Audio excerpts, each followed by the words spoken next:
Nathaniel Hawthorne entered the Grand Lakefront Hotel carrying a bouquet meant for a bride. In the lobby below, Felicity Hawthorne watched him step into the elevator. The staff moved quietly around them, arranging white roses and candles for a small ceremony upstairs. Someone at the front desk smiled and said the bride was already waiting. Nathaniel pressed the button for the top floor. Felicity already knew. Upstairs in a room filled with lace and wedding light, the woman wearing the white dress was not a stranger. Her name was Emily Hawthorne. She was Felicity's younger sister, and Nathaniel was about to marry her. Before we begin the full story, take a moment to pause with me. If you're watching this from somewhere in the world tonight, tell me where you are and what your local time is in the comments. It's always powerful to see how far stories like this travel. And if you believe that truth, dignity, and quiet strength still matter, consider subscribing to the channel so you won't miss the rest of this story. Because what Felicity Hawthorne did next was not loud, but it was unforgettable. From the outside, the marriage between Felicity Hawthorne and Nathaniel Hawthorne appeared steady in the way certain American marriages often do, orderly, respectable, and quiet enough that no one thought to question it.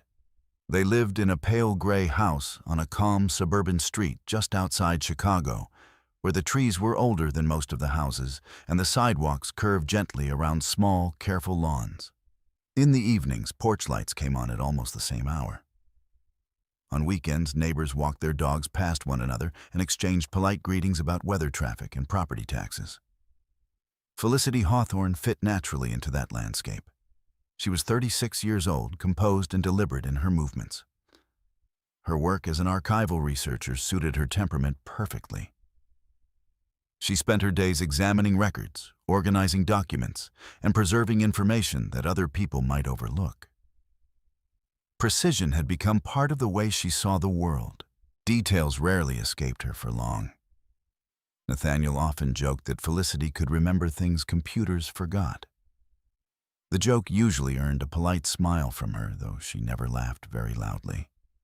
Nathaniel Hawthorne, by contrast, moved through the world with a practiced ease. At 41, he worked as a corporate consultant for a mid-sized logistics firm downtown. His job required him to present solutions, negotiate contracts, and maintain relationships with people who expected confidence. He had the kind of voice that sounded calm, even when it wasn't. Tall, neatly dressed, and careful about how he appeared in public, Nathaniel had always understood the value of reputation. Friends described him as reliable. Colleagues called him persuasive. Family members, especially Felicity's parents, referred to him as a good man. He had married Felicity 9 years earlier. The wedding had taken place in a small stone church near Lake Michigan. Nothing extravagant, just soft music, close relatives, and a quiet reception afterward where people lingered over long conversations rather than loud dancing. For many years afterward, nothing dramatic disturbed the rhythm of their life. And that was exactly how Nathaniel preferred it. Their house contained the signs of stability that reassured outsiders, framed photographs. From vacations, neatly arranged bookshelves matching dining chairs chosen carefully by Felicity. On Sunday mornings, they drank coffee together in the kitchen while the light moved slowly across the wooden table. They rarely argued in front of anyone. They rarely argued at all. But the absence of conflict is not the same thing as the presence of truth. The Hawthorne family, like many families, had its quiet hierarchies and histories. Felicity was the older daughter of Linda and Thomas Hawthorne, both retired teachers who had spent decades encouraging patience, responsibility, and self-control in their children. Felicity had absorbed those lessons deeply. She believed in order and effort and careful decisions made slowly. Emily Hawthorne, her younger sister, had grown up differently. 7 years separated them. By the time Emily reached high school, Felicity had already left home for college. Their childhood memories overlapped only partially, like two photographs taken years apart in the same place. Emily possessed a kind of brightness that drew attention easily. She laughed louder, spoke faster, and rarely hesitated before acting. Where Felicity preferred certainty, Emily preferred possibility. Their differences did not create hostility between them. If anything, they created a strange balance. Felicity had always helped Emily. When Emily struggled financially during her early 20s, Felicity had quietly transferred money more than once. When Emily moved to Chicago looking for work, Felicity allowed her to stay in the guest room for several months. Nathaniel had welcomed her warmly during that time. At least, that was how it had appeared. He often spoke to Emily with an older brother's patience, offering career advice and introductions to professional contacts. When Felicity worked late, Nathaniel and Emily sometimes cooked dinner together in the kitchen. Felicity would come home to the smell of food and the sound of their voices drifting down the hallway. Nothing about those evenings had seemed unusual then. If Felicity noticed the way Emily admired Nathaniel's confidence, she never mentioned it. If Nathaniel noticed how easily Emily laughed at his stories, he never said so either. The arrangement ended after Emily found an apartment across the city. She thanked Felicity repeatedly for the help and promised she would visit often. And she did. At first, those visits were ordinary. Sunday lunches, birthday dinners, occasional evenings when Emily dropped by with wine and stories about work. Nathaniel always behaved as he had before, pleasant, attentive, measured. But slow changes rarely announce themselves. They accumulate quietly. The first shifts were small enough to dismiss. Nathaniel began returning home slightly later from work. His explanations were reasonable, unexpected meetings, delayed conference calls, a client visiting from another state. His phone started resting face down on the kitchen counter. At night, when messages arrived, the screen would glow briefly before going dark again. Felicity noticed these things the way she noticed everything else, without drama, without accusation. Simply as observations. Emily's visits continued as well, though their timing grew slightly less predictable. Sometimes she arrived when Nathaniel happened to be home early. Other times she stopped by while Felicity was still at work, leaving only a brief message afterward to say she had come and gone. None of this created a scene. No voices were raised. No questions demanded answers. But Felicity Hawthorne had spent her professional life studying records. She understood patterns better than most people understood conversations. And patterns were beginning to form. The first time she truly paused was on an ordinary Tuesday evening. Nathaniel had told her earlier that day he would be working late downtown. Felicity had prepared dinner anyway, placing 2 plates on the table out of habit before eventually putting one away. At 9:17 p.m., while clearing the dishes, she heard the sound of Nathaniel's car in the driveway. When he entered the kitchen, he looked exactly as he always did after work, slightly tired, polite, composed. But Felicity noticed something small, the faint scent of a restaurant she recognized from downtown Chicago. Nathaniel had said he had eaten at his desk. He kissed her on the cheek and thanked her for keeping dinner warm. Felicity smiled. She did not mention the restaurant. She did not mention the time. She did not mention the scent. Instead, later that night, after Nathaniel had gone upstairs, she opened her laptop at the kitchen table. There was no anger in her movements, no rush, just the quiet, familiar patience of someone who knew that truth, once documented carefully enough, rarely needed to shout. Somewhere upstairs, Nathaniel Hawthorne believed his marriage was continuing exactly as it always had. And in a way, he was correct. Felicity Hawthorne was still silent, still calm, still watching. What Nathaniel did not yet understand was that Felicity Hawthorne had already begun doing what she had always done best. She was keeping records. Patterns rarely announce themselves all at once. They arrive quietly disguised as coincidence, until enough of them gather together that coincidence begins to feel unlikely. For Felicity Hawthorne, the shift began not with suspicion, but with documentation. The night Nathaniel returned home, smelling faintly of a downtown restaurant he claimed he had never visited, Felicity opened her laptop and created a new document. She titled it simply Calendar Notes. It was not an accusation. It was a record. Felicity wrote down the date, the time Nathaniel had arrived home, the explanation he had given earlier that day about working late. Then she added a short note about the restaurant scent she recognized. After that, she closed the laptop. There was no confrontation waiting upstairs. No tense conversation before bed. Nathaniel slept well that night. Over the following weeks, Felicity added more entries to the document. Most of them were small, Nathaniel leaving earlier than usual on certain mornings. Unexpected evening meetings that appeared suddenly on his schedule. Phone calls taken outside on the back porch where the wind carried his voice away before it could reach the kitchen window. None of these things were dramatic on their own. Nathaniel's work as a consultant often required flexibility, and Felicity understood the unpredictable nature of corporate schedules. But Felicity Hawthorne had spent 15 years examining archives and historical records. She had studied documents written centuries apart and still recognized when two stories did not quite match. It was not the individual details that troubled her. It was the repetition.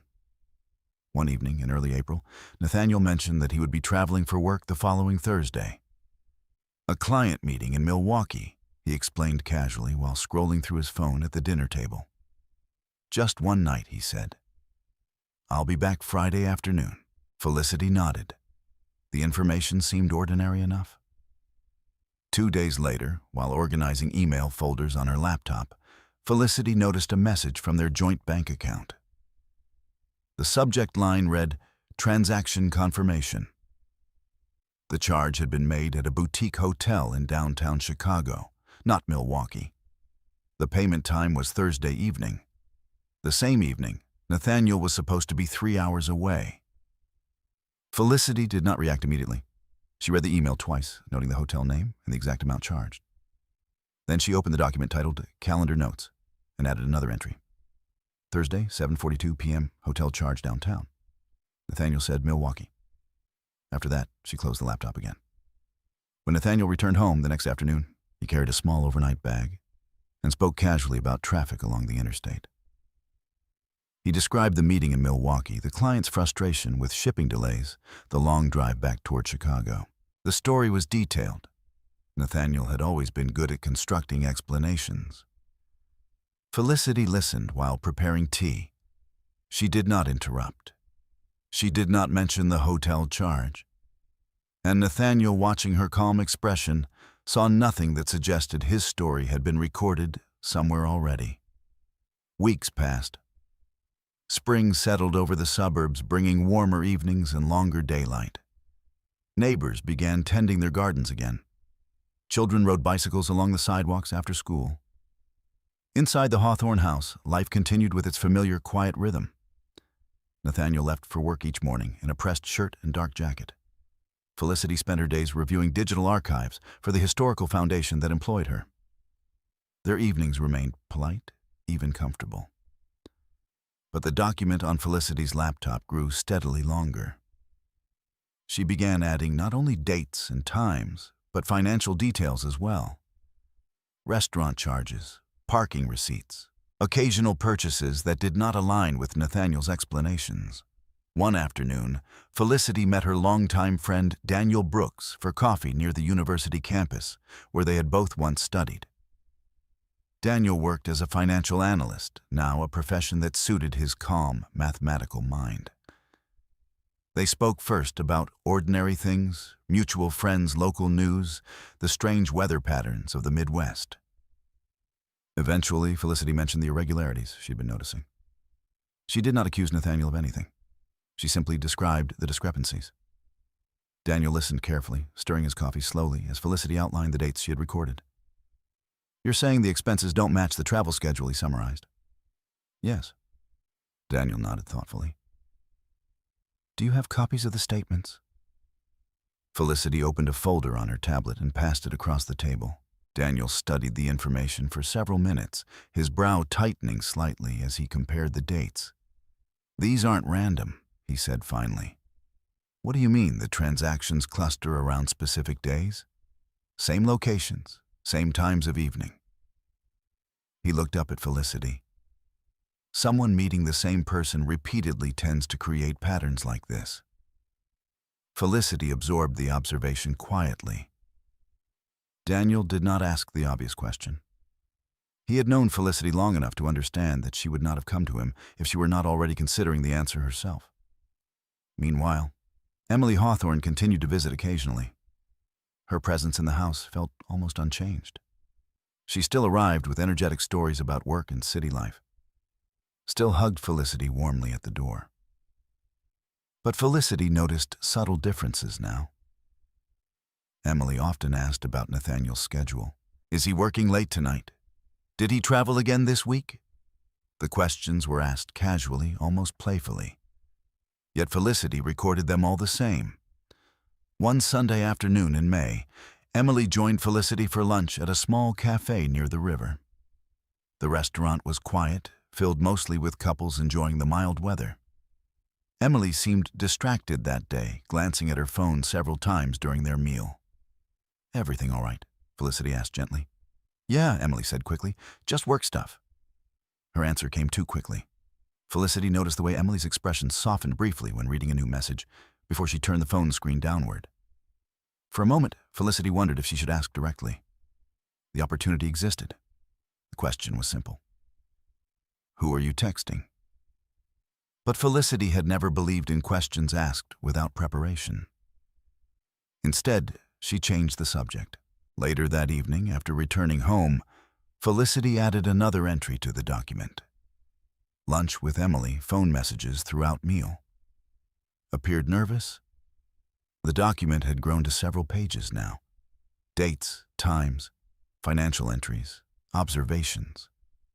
Individually, each note meant very little. Together, they formed something larger. Still, Felicity did not yet know the full shape of what she was documenting. That answer would arrive in an unexpected way several weeks later. On a quiet Wednesday afternoon in early June, Felicity was sorting through a backlog of emails while Nathaniel worked downtown. Most of the messages were routine newsletters, work updates, community notices. But one message stood out. The sender's address was unfamiliar. The subject line read, "Reservation confirmation." For a moment, Felicity assumed it must be spam. Then she opened it. Inside was a formal confirmation from the Grand Lakefront Hotel, Chicago. The email thanked Nathaniel Hawthorne for reserving a private suite and event space. The purpose listed beneath the reservation details was brief. Private ceremony. The date was only 2 weeks away. Felicity read the message carefully. Once, then again. She noted the suite number, the scheduled time, and the phrase that appeared near the bottom of the message, "Bridal preparation room reserved." Felicity closed the email slowly. For the first time since she had begun recording Nathaniel's inconsistencies, she felt the faint edge of something sharper than curiosity. Not anger, not yet, but the quiet understanding that the story she had been documenting might soon reveal itself completely. She opened the document titled Calendar Notes and began a new entry. The entry Felicity Hawthorne wrote that afternoon was longer than the others. Until that moment, her notes had been brief dates, times quiet observations. The kind of details that meant little on their own, but formed something meaningful when placed together. Now, however, the record required precision. She copied the reservation details from the email carefully, the hotel name, the event suite, the time scheduled for the ceremony, and the mention of the bridal preparation room. She saved the message in a separate folder on her laptop, then downloaded the attached confirmation document as a PDF. When she finished, she sat for several minutes without moving. Outside the kitchen window, the late spring sunlight rested across the backyard lawn. A neighbor's dog barked somewhere down the street. The sound was ordinary, almost peaceful. Inside the house, Felicity's mind began quietly organizing what she had discovered.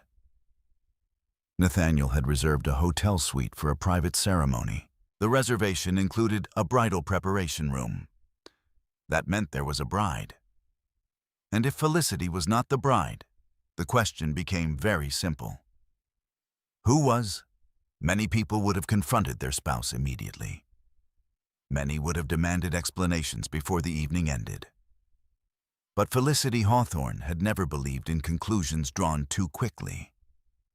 Evidence she knew required context. She reopened the reservation email and examined it again, this time paying attention to the smaller details: payment information, booking times, contact phone numbers. The credit card listed was one connected to their joint account. The payment date matched one of the unexplained transactions Daniel Brooks had already highlighted. Felicity opened another window on her laptop and logged into their banking portal.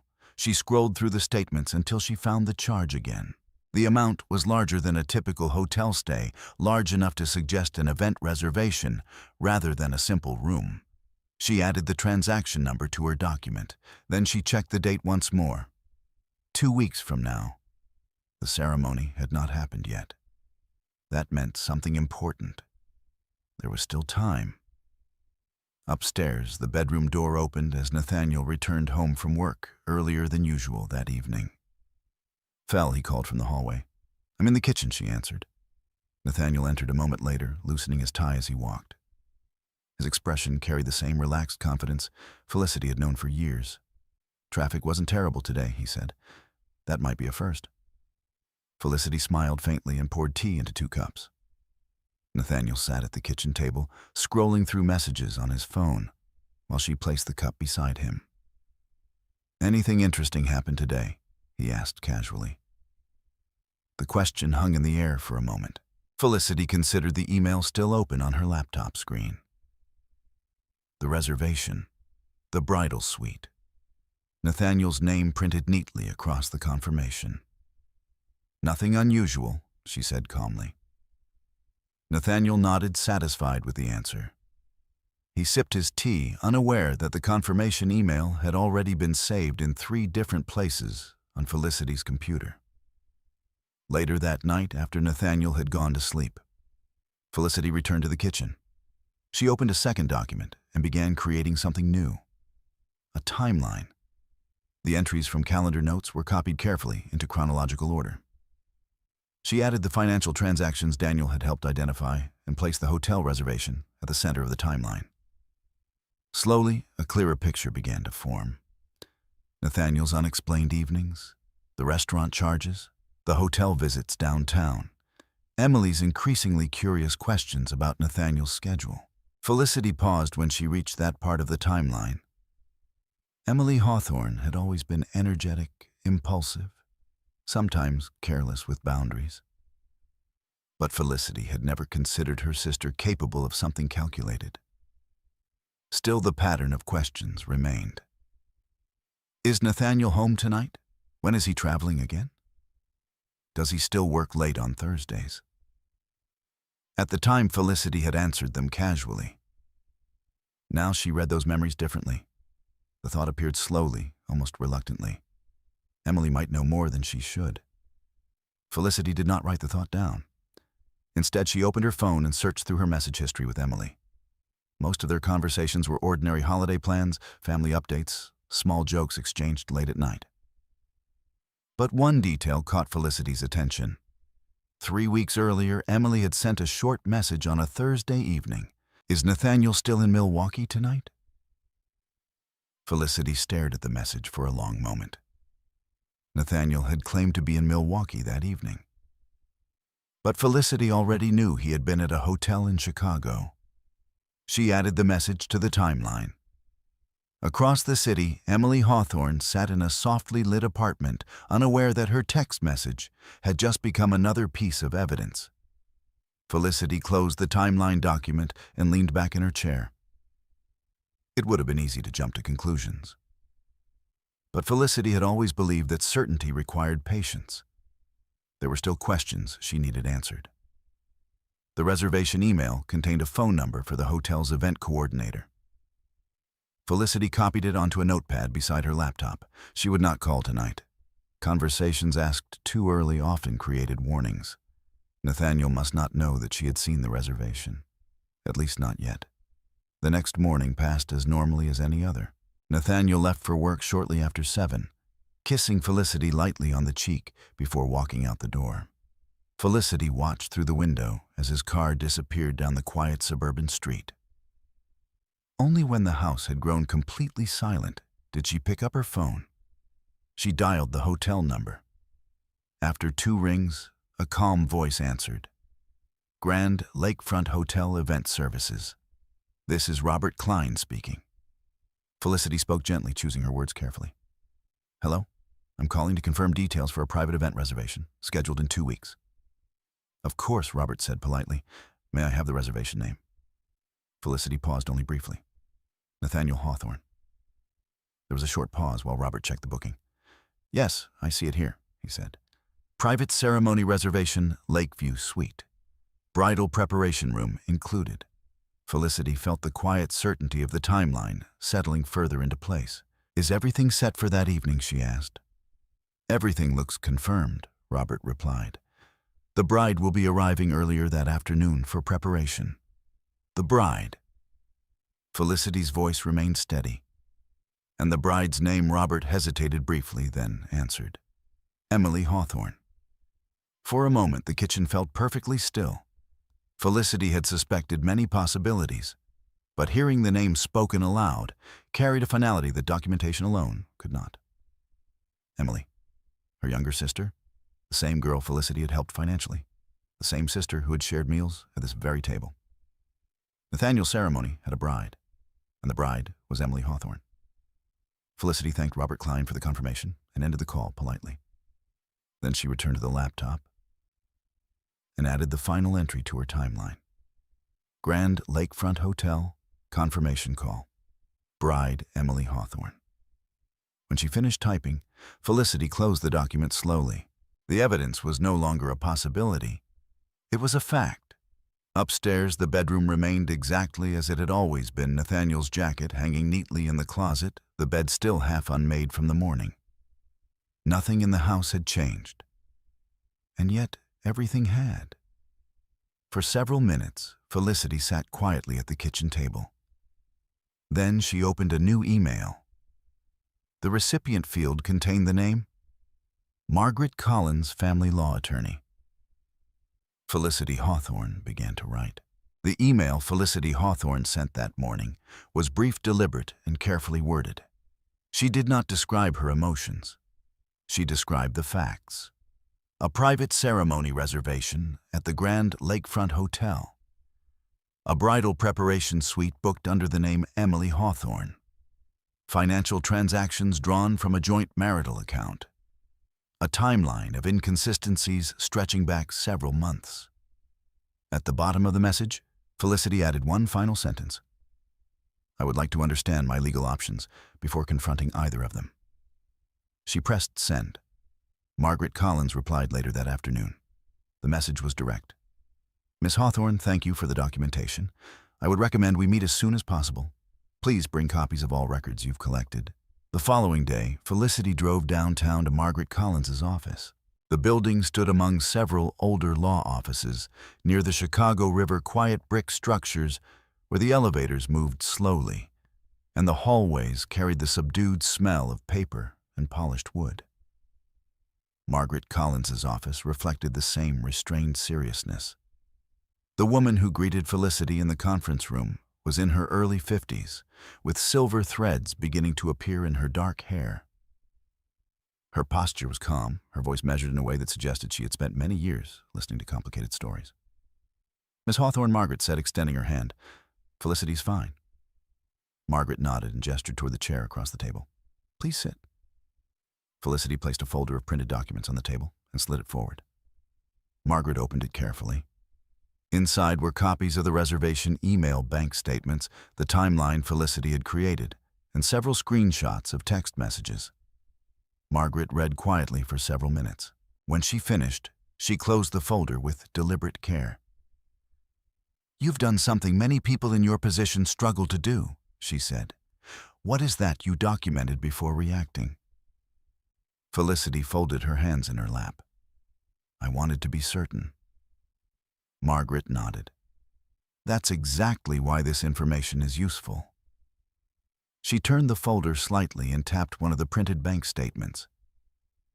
These charges come from a joint account. In Illinois, marital funds used in connection with an extramarital relationship can be legally significant. Felicity listened without interrupting. Margaret continued. The hotel reservation alone doesn't determine the outcome of a divorce. But the pattern you've documented, payments, timelines, communications, creates a picture. A picture of what Margaret's voice remained calm. A pattern of financial dissipation and deception. The word dissipation settled in the room quietly. Margaret explained further. In simple terms, it means one spouse used shared marital assets for purposes unrelated to the marriage. Courts tend to look very closely at those situations. Felicity absorbed the information without visible reaction. Margaret studied her carefully. You've already confirmed the bride's identity, yes. Emily Hawthorne. My sister, Margaret, did not respond immediately. Instead, she leaned back slightly in her chair. In my experience, she said slowly, cases involving family members often become emotionally explosive. Felicity's voice remained even. I'm not planning an explosion. Margaret's gaze sharpened slightly. What are you planning? Felicity considered the question carefully before answering. I want the truth documented. Margaret gave a small nod. That can be arranged. She opened her notebook and began outlining several steps. First, we continue collecting evidence. The reservation email is useful, but it helps if we can establish a consistent timeline of financial transactions connected to the relationship. Felicity slid another sheet across the table. Daniel Brooks had helped organize the transactions earlier that week. Margaret reviewed the page. Restaurant charges, hotel payments, transportation receipts, all connected to dates when Nathaniel had claimed to be elsewhere. Margaret exhaled quietly. This is thorough. That's my job, Felicity said. Margaret's lips curved faintly. Yes, I can see that. She continued writing notes. Second, we'll secure additional confirmation from the hotel if possible. Public areas like lobbies and event entrances often have security cameras. Felicity looked up. Would that matter legally? It could, Margaret replied. If it shows the individuals entering together for the ceremony or related events. Felicity nodded. Margaret added another line to her notes. Third, we review communication records. Emails, text messages, voicemail, anything that establishes intent. Felicity hesitated briefly before speaking again. There is something else. Margaret waited. I believe Nathaniel intends to marry Emily privately before filing for divorce. Margaret raised an eyebrow. That would complicate things. How if he enters another marital agreement while still legally married? It creates additional legal problems for him. The room grew quiet again. Margaret studied Felicity with careful attention.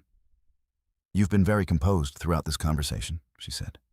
Should I not be? Many people would already have confronted them. Felicity shook her head slightly. If I confront them now, they will erase everything. Margaret closed her notebook. That is correct. For a moment, the two women sat in silence. Outside the office window, the Chicago River moved slowly beneath the afternoon light. Margaret finally spoke again. When is the ceremony scheduled? 2 weeks from now. Margaret considered that. Then we have time. Felicity's gaze remained steady. I would like to attend. Margaret blinked once. Attend, yes. Margaret leaned forward slightly. You understand that could be emotionally difficult. I understand. Margaret tapped her pen against the table thoughtfully. Why do you want to be there? Felicity answered without hesitation. Because the evidence will be complete.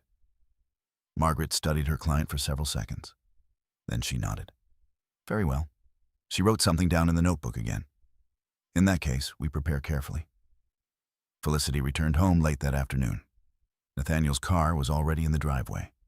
Inside the house, he was sitting in the living room reading emails on his tablet. You're home late, he said when Felicity entered. I had an appointment downtown. Nathaniel looked up. Everything okay? Yes.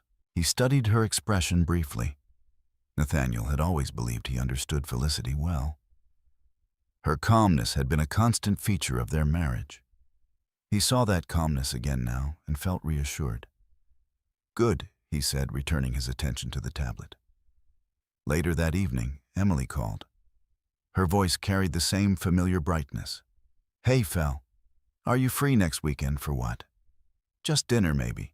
I've been so busy lately. Felicity leaned against the kitchen counter phone, resting gently against her ear. Of course, she said. Great, I'll text you. Emily hung up moments later. Across the city, she was standing in front of a mirror inside a bridal boutique, examining a white dress under soft lights. Nathaniel stood beside her, adjusting his cufflinks. "You think she suspects anything?" Emily asked quietly. Nathaniel shook his head. "Felicity doesn't think that way." Emily smiled faintly at the mirror. Good. Back in the quiet Hawthorne house, Felicity placed her phone down beside the laptop. She opened the timeline document again. Another entry appeared at the bottom of the page. Meeting with Margaret Collins, legal strategy initiated. Felicity saved the file.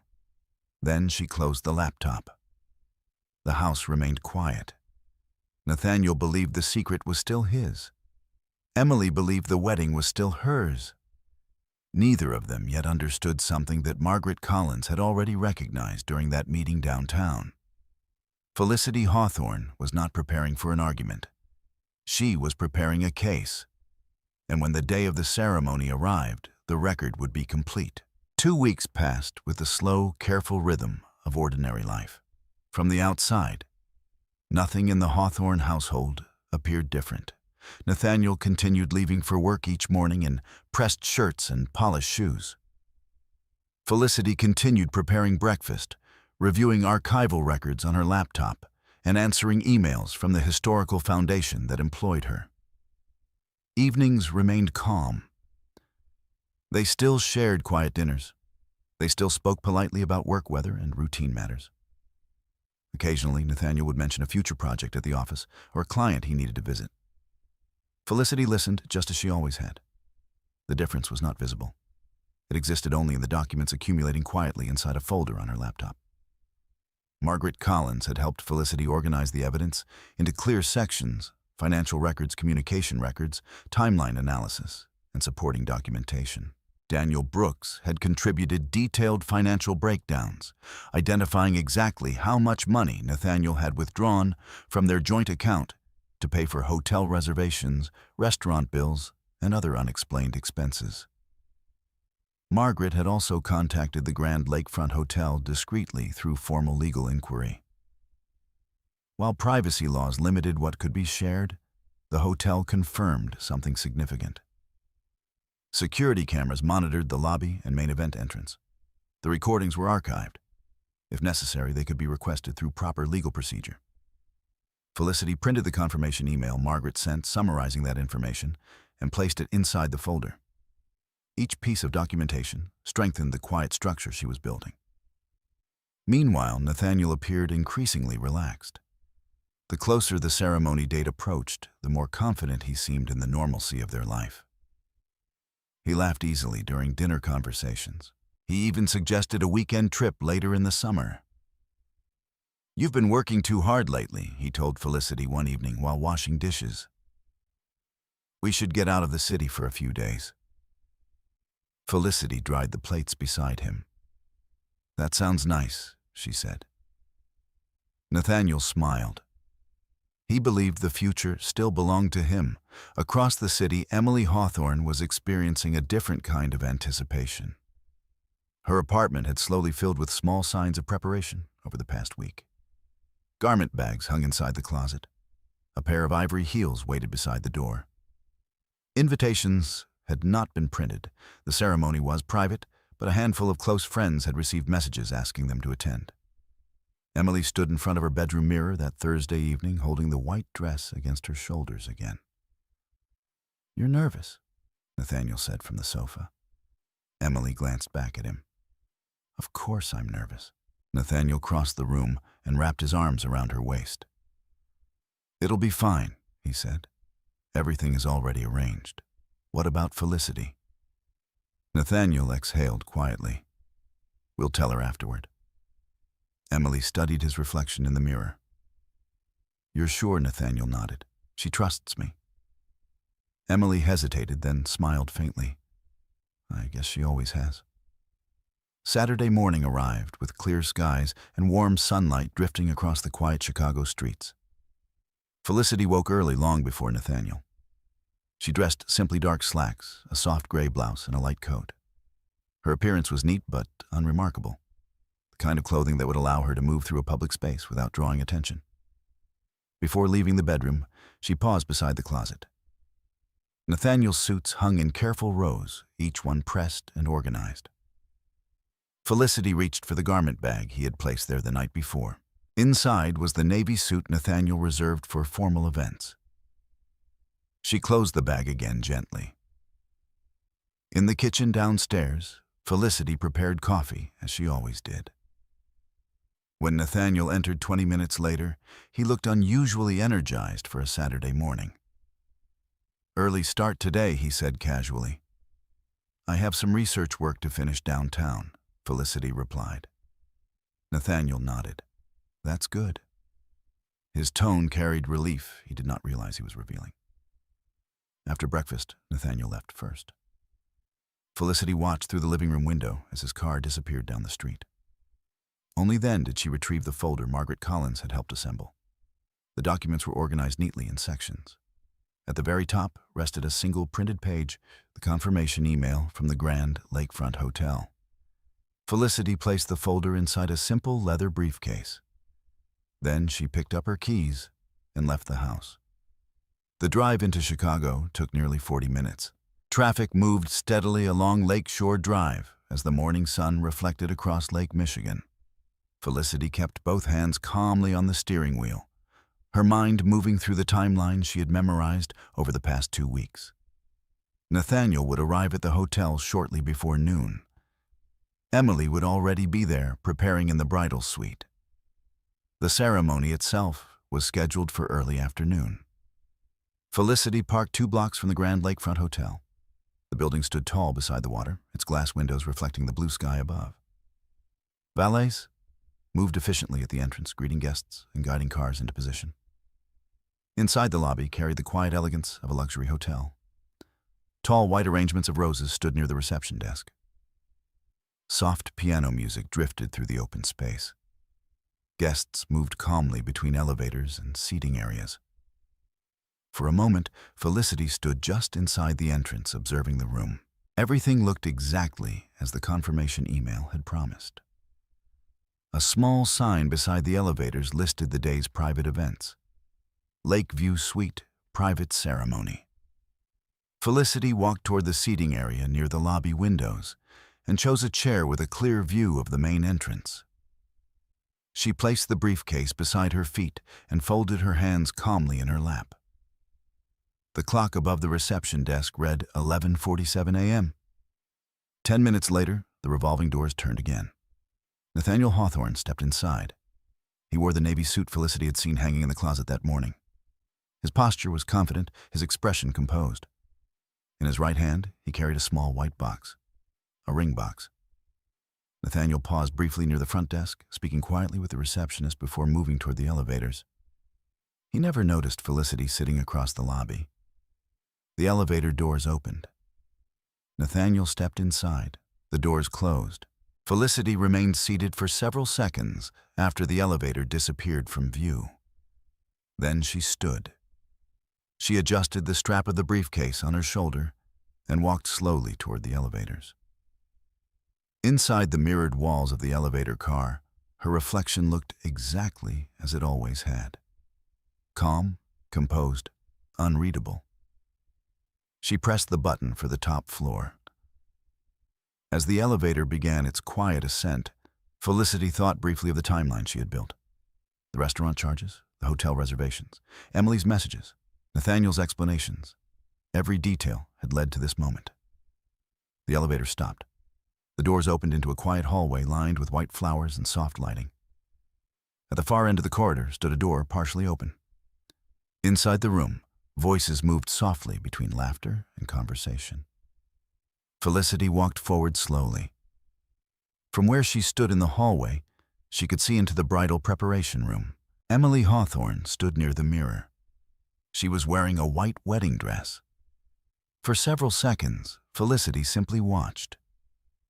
Emily smiled at one of her friends while adjusting the lace along the sleeve. She said Nathaniel should be here any minute, the friend said. Emily's expression brightened. He will be. Felicity stood perfectly still in the hallway. Neither Emily nor the others in the room noticed her presence. For a moment, the The silence around Felicity felt deeper than anything she had experienced before. There were no raised voices, no accusations, just the quiet confirmation of something she had already documented. Emily Hawthorne was waiting for Nathaniel Hawthorne, waiting to become his bride. Felicity turned away before anyone inside the room could see her. The hallway remained empty as she walked calmly back toward the elevator. Downstairs, the hotel lobby continued its peaceful routine.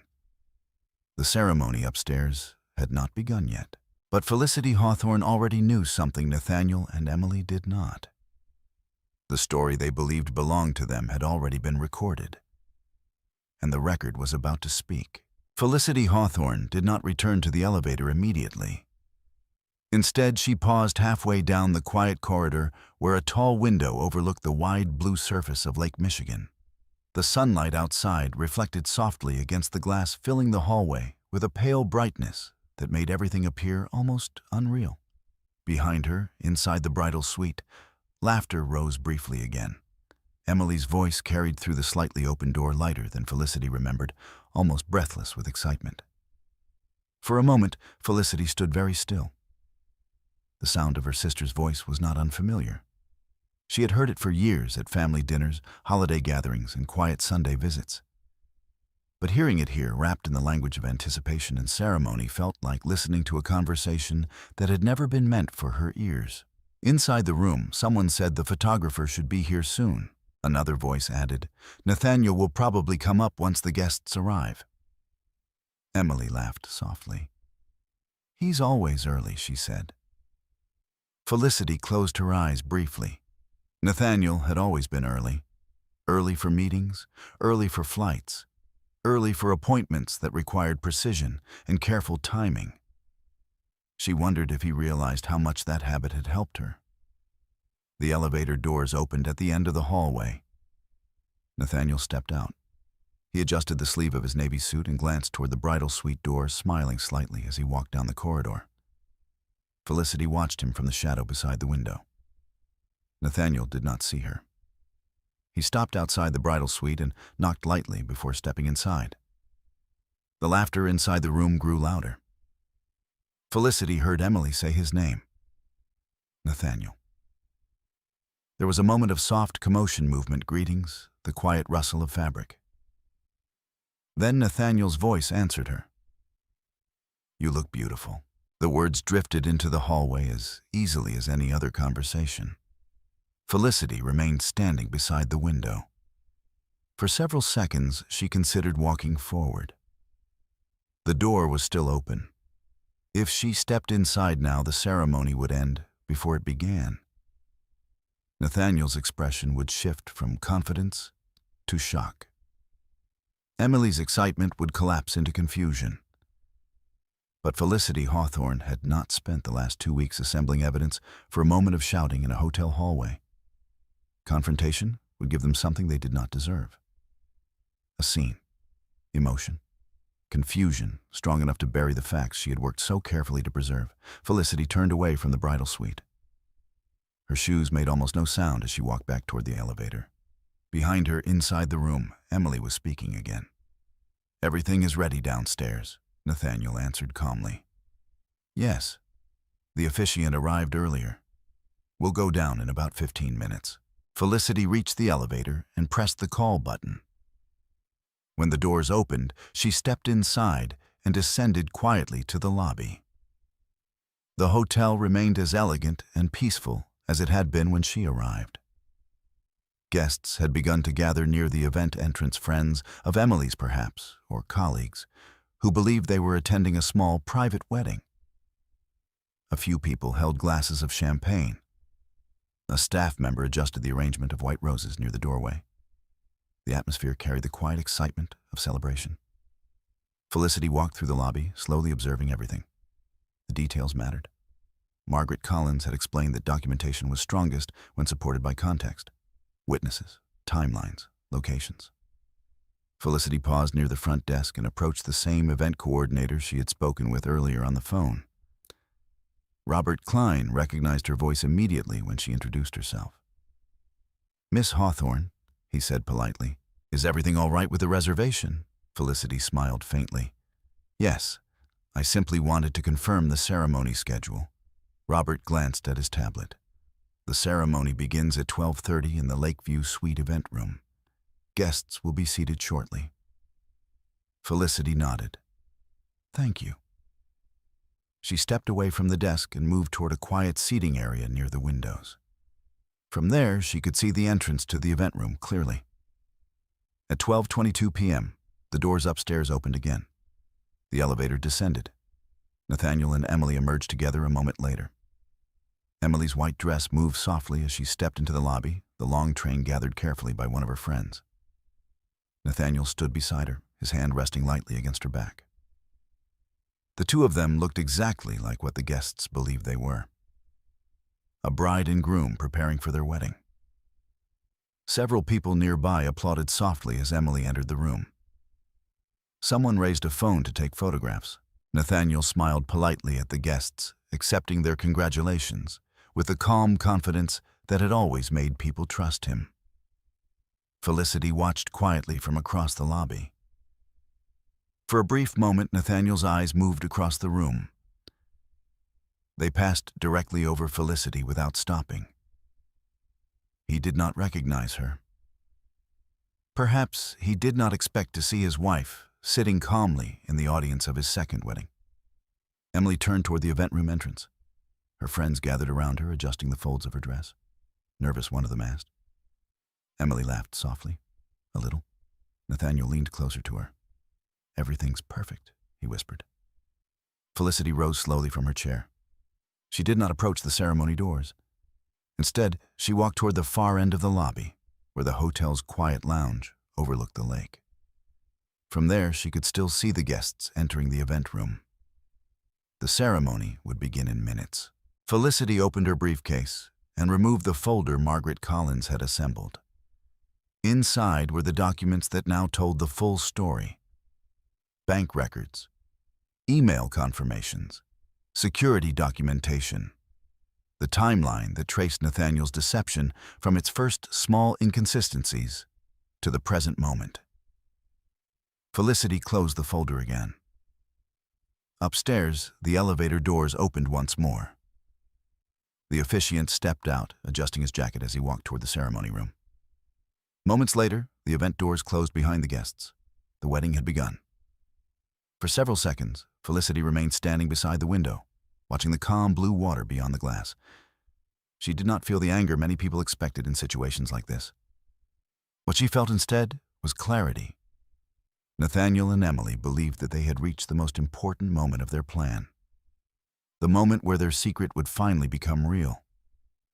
But Felicity Hawthorne understood something they did not. The ceremony upstairs meant very little legally. Nathaniel was still married. Their union, celebrated quietly in a hotel ballroom, existed only inside the illusion they had built together. The real consequences were waiting elsewhere. Felicity closed the briefcase and walked calmly toward the exit. Outside, the wind coming off the lake carried a cool freshness that made the afternoon feel sharper.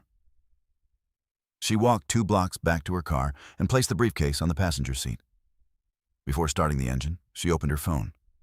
Margaret Collins answered on the second ring. "Hello, Felicity. It's confirmed," Felicity said quietly. "They're having the ceremony now." Margaret's voice remained steady. "Did you see them together?" "Yes." "Good," Margaret replied. "That completes the record." Felicity looked out through the windshield toward the distant shape of the hotel. For a moment, she imagined the scene inside the ballroom. Emily walking toward Nathaniel, guests smiling, champagne waiting for the celebration afterward. Nathaniel believing the difficult part of his life had finally ended. But Margaret Collins's next words reminded Felicity of something important. "Now we move forward." Felicity started the car.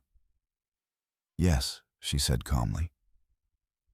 Across the city, Nathaniel Hawthorne was slipping a ring onto Emily Hawthorne's finger. And neither of them yet understood that Felicity Hawthorne had just finished documenting the moment that would end everything they thought they had built. Felicity Hawthorne did not drive home immediately. Instead, she crossed downtown Chicago in slow afternoon traffic and parked in the covered garage beneath Margaret Collins's office building. The city moved around her with its usual indifference, pedestrians at crosswalks, horns in the distance, the low metallic rhythm of trains passing overhead. There was something almost merciful in that indifference. The world had not paused to witness what had happened at the Grand Lakefront Hotel. It had simply continued. Felicity preferred it that way. By the time she entered Margaret's office, the bridal ceremony at the hotel was likely over. Guests would be congratulating Nathaniel and Emily. Champagne glasses would be lifted. Photographs would be taken. In one version of the day, it would look like the beginning of something. Margaret Collins was waiting in the conference room with a legal pad, a glass pitcher of water, and a stack of folders spread neatly across the table. "You came straight here," Margaret said. "Yes." Margaret studied Felicity's face for a moment, perhaps expecting to find tears or visible collapse. What she found instead was composure sharpened into something cleaner.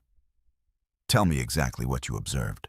Felicity placed her briefcase on the table, removed the folder, and began.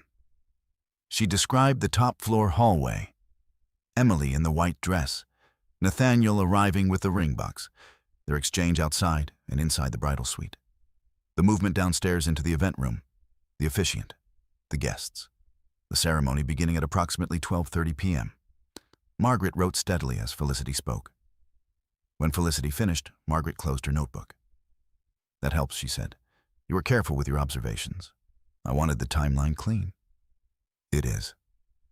Margaret reached for one of the folders on the table and opened it. "I also received something from the hotel's legal department about an hour ago. They won't release footage voluntarily without formal process, but they did confirm the retention schedule for the lobby and event entrance cameras. How long? 30 days unless we move quickly with preservation requests." Felicity nodded once. "Then we move quickly." Margaret watched her for a second. "You understand that once we start this formally, Nathaniel will know he's lost control of the situation." Felicity's expression did not change. "He should?" Margaret gave a slight nod, as if the answer confirmed something she had already concluded. "Then here's what I recommend. We do not confront him tonight. We preserve the evidence first. We prepare the financial dissipation claim carefully. We draft the divorce filing, and we send a preservation notice regarding electronic records and hotel footage before he has any opportunity to shape a different story." Felicity sat down across from her. "What about the ceremony itself?" Margaret folded her hands on the table. "Legally, Nathaniel is still married. Whatever symbolic performance happened in that hotel ballroom today does not erase that fact, but it does demonstrate intent, and intent matters, especially when combined with financial records, concealed transactions, and evidence of premeditation." The word settled between them. Premeditation. That was what it had been. Not confusion, not a temporary lapse, not even an impulsive affair that expanded beyond itself. Nathaniel and Emily had reserved a room, planned a ceremony, gathered witnesses, and arranged a future they intended to reveal only after it had been staged into permanence. They had not merely betrayed Felicity, they had planned around her. Margaret slid a second folder across the table. "I want you to review this checklist tonight," she said. "These are the categories of documents I need over the next 48 hours. Retirement accounts, mortgage records, recent tax returns, insurance policies, shared credit lines, any evidence that marital funds were used for non-marital purposes." Felicity opened the folder. The checklist was methodical, almost clinical. She appreciated that. "If Nathaniel notices I'm gathering records," Margaret's tone remained even. "Then he notices. But do not tell him why, not yet." Felicity looked up, and Margaret paused.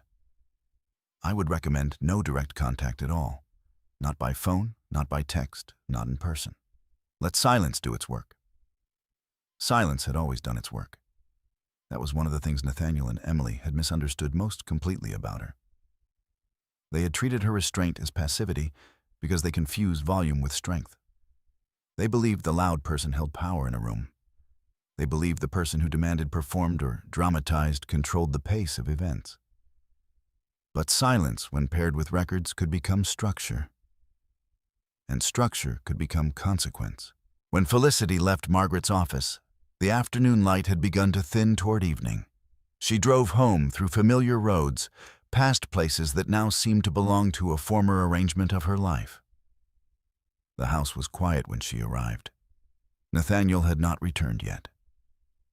Felicity set her briefcase on the kitchen table and stood for a moment in the stillness. The room looked exactly as it had that morning: coffee mug in the sink, a folded dish towel beside the stove, sunlight fading across the hardwood floor.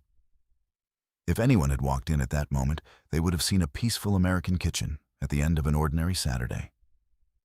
They would have been wrong. Felicity went upstairs and opened the home office cabinet where their household files were kept.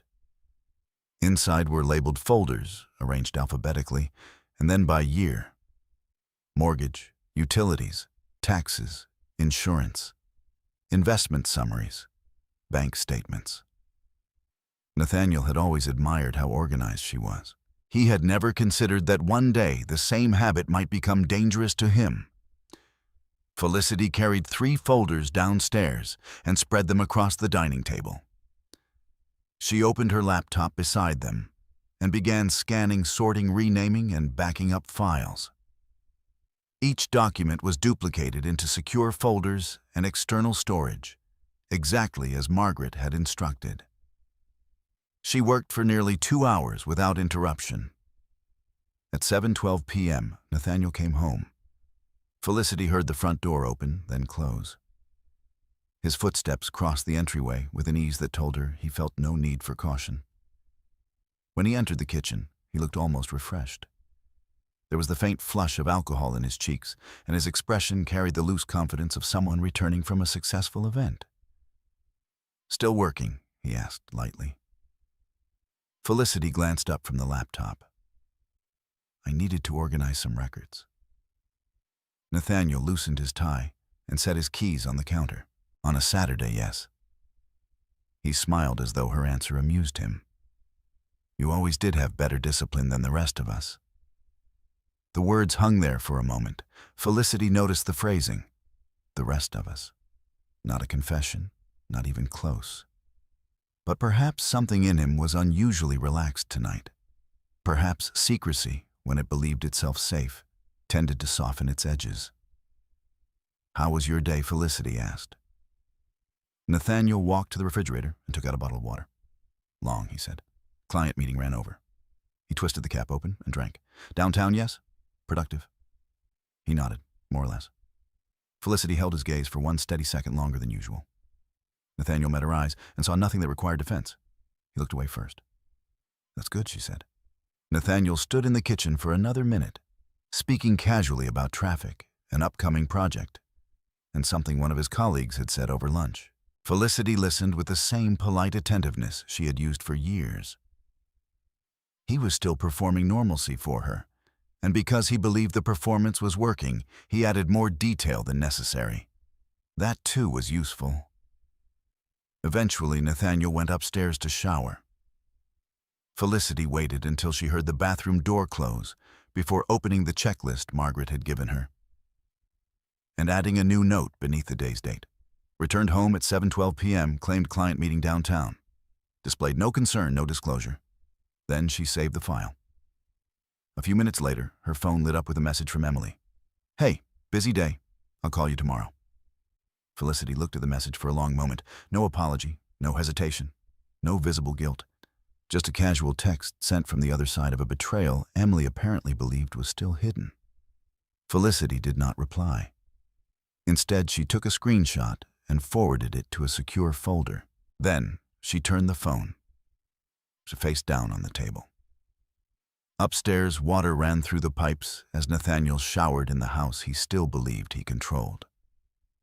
Across the city, Emily Hawthorne was likely removing the white dress, replaying the ceremony in her mind, imagining herself at the beginning of a future she thought had finally opened.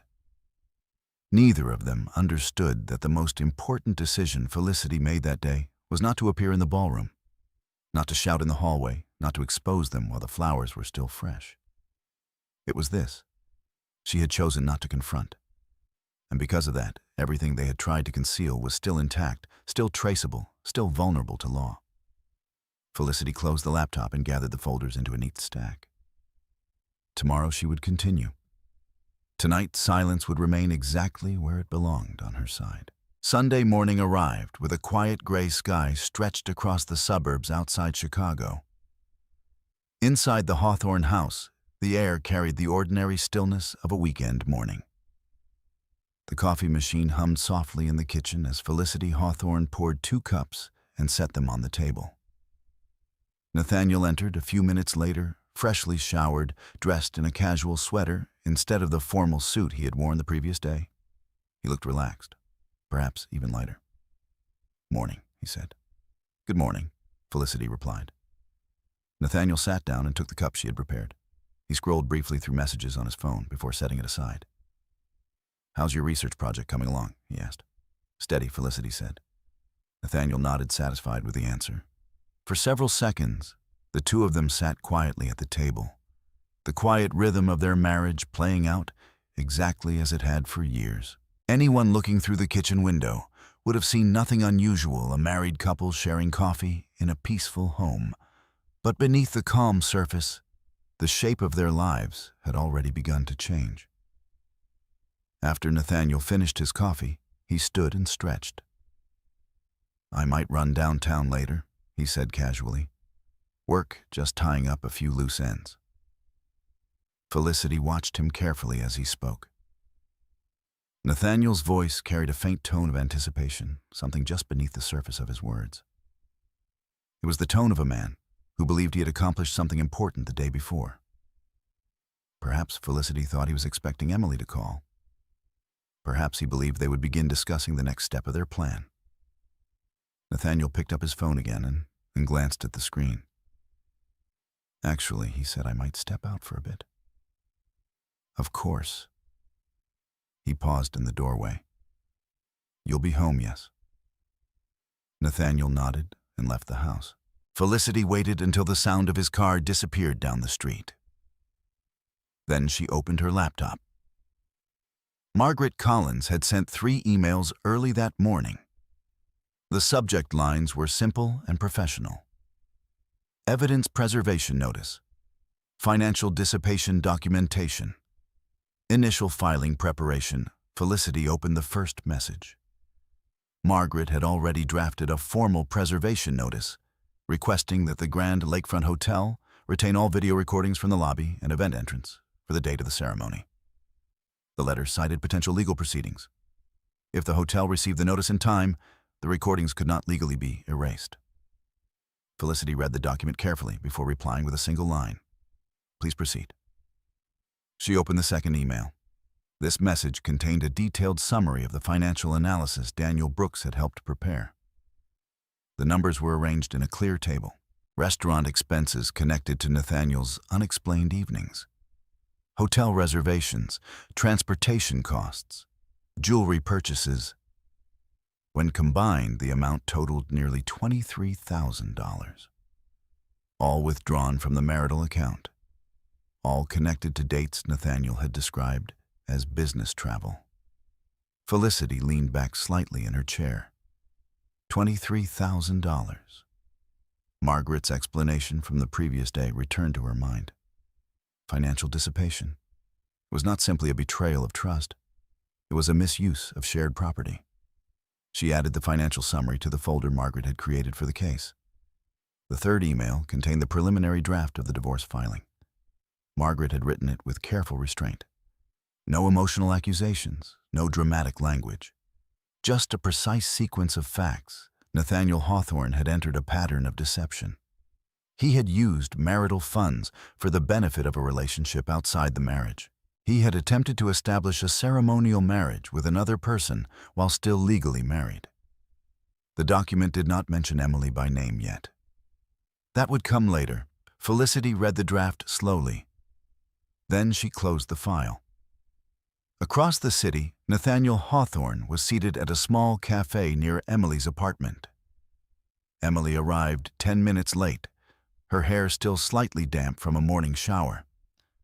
The white wedding dress was gone now. She wore jeans and a soft blue sweater, but there was a brightness in her expression that had not been there before. Nathaniel stood when she approached the table. "Hey," she said quietly. "Hey."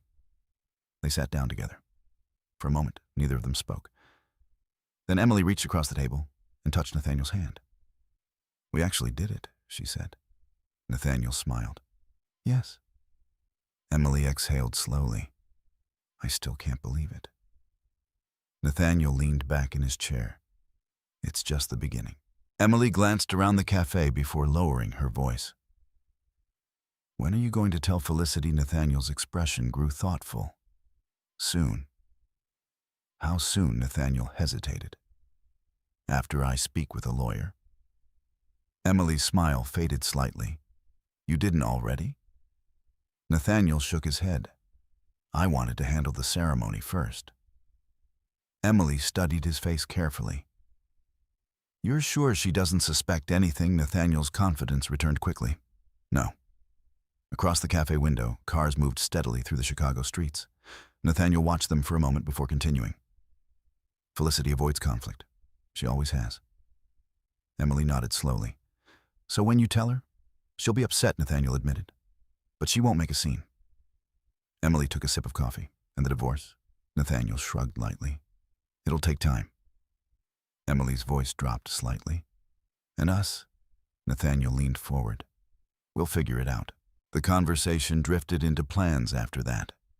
Apartments, future travel, possibilities that seemed clear to them because the most important piece of information remained hidden. Neither Nathaniel nor Emily knew that Felicity Hawthorne had already spoken with Margaret Collins. Neither of them knew that the financial records had been analyzed. Neither of them knew that a legal preservation request was already on its way to the Grand Lakefront Hotel. Back in the quiet suburban house, Felicity continued working through the document checklist Margaret had provided. Mortgage records were scanned. Insurance policies were copied. Retirement account statements were downloaded. Each file was organized into folders labeled clearly with dates and descriptions. Felicity worked methodically, pausing only occasionally to review the timeline she had built over the past month. The pattern was now unmistakable. Nathaniel's deception had not been random. It had been planned. When the clock on the kitchen wall reached noon, Felicity closed the final folder and backed up the files onto an external drive. Her phone vibrated on the table. A message from Emily. "Can we talk later?" Felicity read the words twice. Then she placed the phone back down. She did not respond. Silence, she had learned, had a particular kind of power when used correctly. Across the city, Emily was still sitting across from Nathaniel in the cafe. "What if she finds out before you tell her?" Emily asked suddenly. Nathaniel shook his head again. "She won't." Emily studied his face. "You sound very sure." Nathaniel smiled. "I am." Back at the Hawthorne house, Felicity opened the timeline document one more time. She added a final note beneath the morning's entries. Emily message received, "Can we talk later? 11:56 a.m. Then she saved the file. The timeline had grown long now, long enough that anyone reading it would see the truth clearly. And Felicity Hawthorne understood something Nathaniel and Emily still did not. The longer they continued believing their secret was safe, the more complete the record would become. Every conversation, every transaction, every lie. Each one quietly strengthening the case that was already taking shape. Monday morning returned the Hawthorne household to the quiet rhythm of the work week. The sky outside Chicago carried the pale blue of early summer, and sunlight spread across the kitchen floor in long rectangular shapes through the tall windows. Felicity Hawthorne sat at the dining table, with her laptop open reviewing a spreadsheet Margaret Collins had sent late the previous evening. The document outlined every financial transaction connected to Nathaniel Hawthorne's activities over the past 8 months. It was longer than Felicity had expected. Daniel Brooks had discovered additional charges once he looked deeper into the shared account history. Some were small ride-share trips, parking garage fees, late-night restaurant payments. Others were larger and more deliberate. Hotel deposits, jewelry purchases, event planning fees. Together they told a story more clearly than any accusation could. Nathaniel had not been careless. He had simply believed no one was looking closely enough. Felicity added several annotations to the spreadsheet and saved the updated file. Upstairs, Nathaniel's alarm rang. He came down 15 minutes later wearing a dark suit and carrying his briefcase. His mood remained noticeably light. Busy week ahead, he said while pouring himself coffee. "Is it several meetings?" he replied casually. "Some important ones." Felicity nodded. She wondered whether any of those meetings involved lawyers of his own. Nathaniel glanced at his phone and smiled faintly. "Emily says hello, by the way." Felicity looked up from the laptop. "Oh, she texted last night. What did she say?" Nathaniel shrugged. "Just checking in." Felicity held his gaze for a moment. "And you?" I told her everything's fine. Nathaniel sipped his coffee. The lie arrived easily wrapped in the calm tone he had used for years whenever he wanted to end a conversation without inviting further questions. Felicity returned her attention to the laptop. "Good." Nathaniel finished his coffee and picked up his briefcase. "I'll be late tonight," he said. "Work again?" "Yes." Felicity nodded. Nathaniel leaned down briefly and kissed her cheek. "See you later." Then he left. From the kitchen window, Felicity watched his car disappear around the corner. Once the house grew quiet again, she opened the email Margaret Collins had marked urgent. The message contained an audio file. Margaret's explanation appeared beneath it. One of the restaurant managers where Nathaniel frequently met Emily has security recordings with audio near the bar area. This conversation occurred 3 weeks ago. It may be useful. Felicity hesitated before pressing play. At first, the recording carried only background noise, voices clinking glasses, faint music. Then 2 familiar voices became clear. Nathaniel's voice spoke first. "We should keep the ceremony small." Emily laughed softly. "I'm not asking for a big wedding." "It's not about that," Nathaniel said. "Then what timing?" Emily's voice lowered. "You mean Felicity?" There was a pause. "Yes." Emily sighed. "She'll survive." Nathaniel's answer came without hesitation. "I'll handle the divorce once everything is settled. And after that, then we tell people." Emily laughed again, lighter this time. "People will think it happened fast." Nathaniel's voice softened. "That's why we keep the ceremony quiet." The recording ended. Felicity sat very still for several seconds. The words themselves did not surprise her. She had already known the truth they contained. But hearing them spoken, hearing Nathaniel discuss the sequence of betrayal with such calm planning gave the evidence something else. Intent, Margaret Collins called later that afternoon. "I assume you listened to the recording?" "Yes." Margaret's voice remained steady. "It strengthens the timeline considerably." "Is it admissible?" Possibly, Margaret said. "The recording occurred in a public restaurant where there's no expectation of privacy. We'll evaluate it carefully." Felicity looked again at the transcript Margaret had attached. Nathaniel's voice on the page sounded colder than it had in the recording. "I'll handle the divorce once everything is settled." The sentence carried a certain quiet arrogance, as if Felicity herself were nothing more than a task to be completed. Margaret continued speaking. "There's something else you should know. What is it Nathaniel appears to have contacted a law firm this morning?" Felicity felt no surprise. "How do you know one of the partners there and I have worked opposite each other before?" "They reached out to confirm whether I already represent you." "And you said I said yes." Felicity closed her eyes briefly. Nathaniel had begun preparing his own version of events. Margaret continued. "That means he suspects the marriage may be ending soon?" "Does he know I know no?" Felicity leaned back in her chair.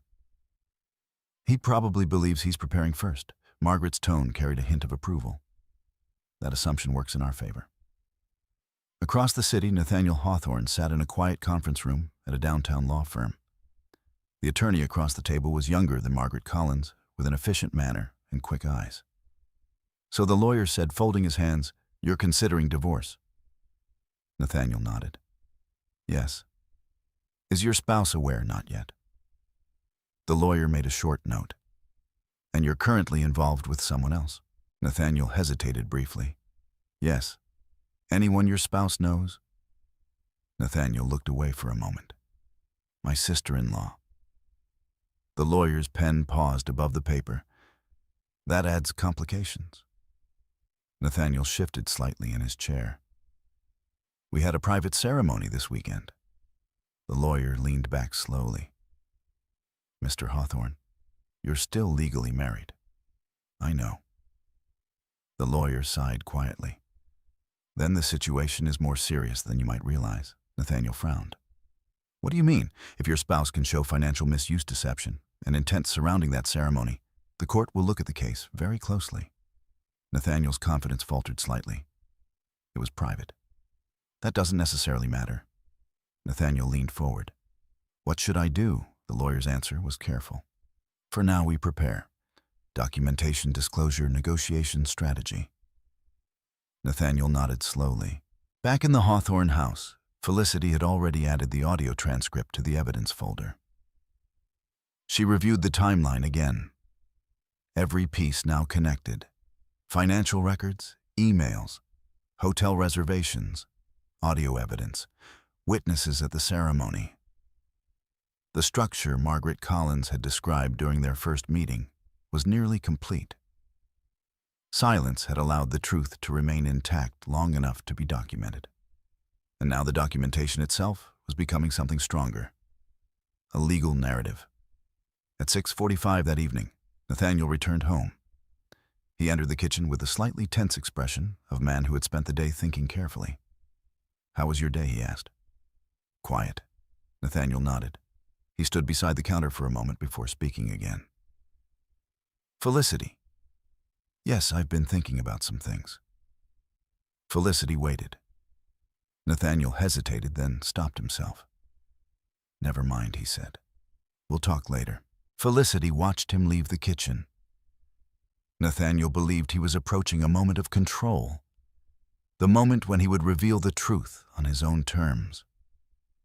But what Nathaniel Hawthorne still did not understand was this: the story he thought he was preparing to tell had already been written, and the evidence was almost ready to be placed on the table. Tuesday morning arrived with the quiet certainty of routine. Felicity Hawthorne stood in the kitchen beside the window, watching the early sunlight move slowly across the neighboring lawns. The neighborhood was awake now. Cars reversing from driveways, distant voices calling children towards school buses, the quiet sounds of a weekday beginning. Behind her, Nathaniel Hawthorne moved through the house with a faint restlessness that had not been there before. He checked his phone more often than usual. He lingered near the kitchen doorway instead of leaving immediately. Felicity noticed every detail. Nathaniel finally spoke as he fastened his watch. "Do you have any plans today, work?" Felicity said. Nathaniel nodded, though he didn't appear to be listening fully.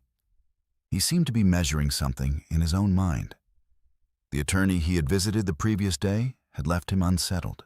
What had begun as a confident plan, a quiet ceremony followed by a controlled divorce, had suddenly grown more complicated once legal language entered the conversation.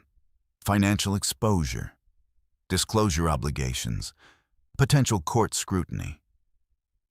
None of it had been part of the future Nathaniel imagined when he slipped the ring onto Emily's finger 3 days earlier. Now he was beginning to realize something. If Felicity chose to fight, the situation could become messy. Nathaniel studied Felicity as she sat calmly at the table, reviewing documents on her laptop. She looked exactly the same as she always had. Quiet, focused, almost distant. Nathaniel had always interpreted that calm as weakness. Now, for the first time, he wondered if he had misunderstood it. "You've been working a lot lately," he said. "Yes." "Everything all right?" Felicity looked up briefly. "Of course." Nathaniel nodded slowly. He wanted to say something more, perhaps to begin shaping the conversation that would eventually lead to divorce. But something about Felicity's composure made him hesitate. Instead, he grabbed his briefcase. "I'll see you tonight." "All right." Nathaniel left the house. The silence that followed was deeper than usual. Felicity waited until his car disappeared down the street before opening the email Margaret Collins had sent earlier that morning. The subject line read, "Next phase preparation." Inside the message, Margaret had outlined the next step in careful detail. The divorce filing was nearly complete. But Margaret recommended one additional stage before formally submitting the documents: controlled disclosure. Margaret explained it clearly. In high-conflict divorces involving financial deception, it was sometimes useful to present evidence gradually in a formal setting before final court filings. This often occurred during early legal conferences or structured negotiation meetings. The purpose was simple: allow the truth to appear piece by piece. Let the opposing party attempt explanations. Then place documentation beside those explanations. Contradictions tended to reveal themselves naturally. Margaret had already scheduled the first formal legal meeting for Friday afternoon. Nathaniel and his attorney had agreed to attend. Felicity read the message twice. Then she replied with a single sentence: "I'll be there." Across the city, Emily Hawthorne sat in her apartment staring at her phone. The excitement that had filled her over the weekend had begun to fade into something less comfortable. Nathaniel had sounded distracted the previous evening when they spoke. And now, 3 days after the ceremony, nothing in his life had visibly changed. He was still living with Felicity, still going to work, still telling Emily to give it a little time. Emily walked toward the mirror in her bedroom. The wedding dress now hung inside a garment bag in the closet. For a moment, she considered calling Felicity. The thought had been growing quietly in her mind since Sunday. Part of her believed it would be easier to speak first to soften the truth before Nathaniel delivered it. But another part of her hesitated. If Felicity became angry, everything might become chaotic. Emily picked up her phone. Then she set it down again. Across town, Nathaniel Hawthorne sat inside his office, staring at the draft divorce strategy his lawyer had emailed him that morning. The document was longer than he expected. It mentioned financial disclosure, asset division, legal timelines. Nathaniel rubbed his forehead slowly. None of this had seemed complicated when he first began seeing Emily. Back then, the future had appeared simple. But now the process had begun to look like something else entirely. A negotiation, a risk. Nathaniel leaned back in his chair. Perhaps it was time to speak to Felicity directly. If he explained things calmly, she might agree to a reasonable settlement.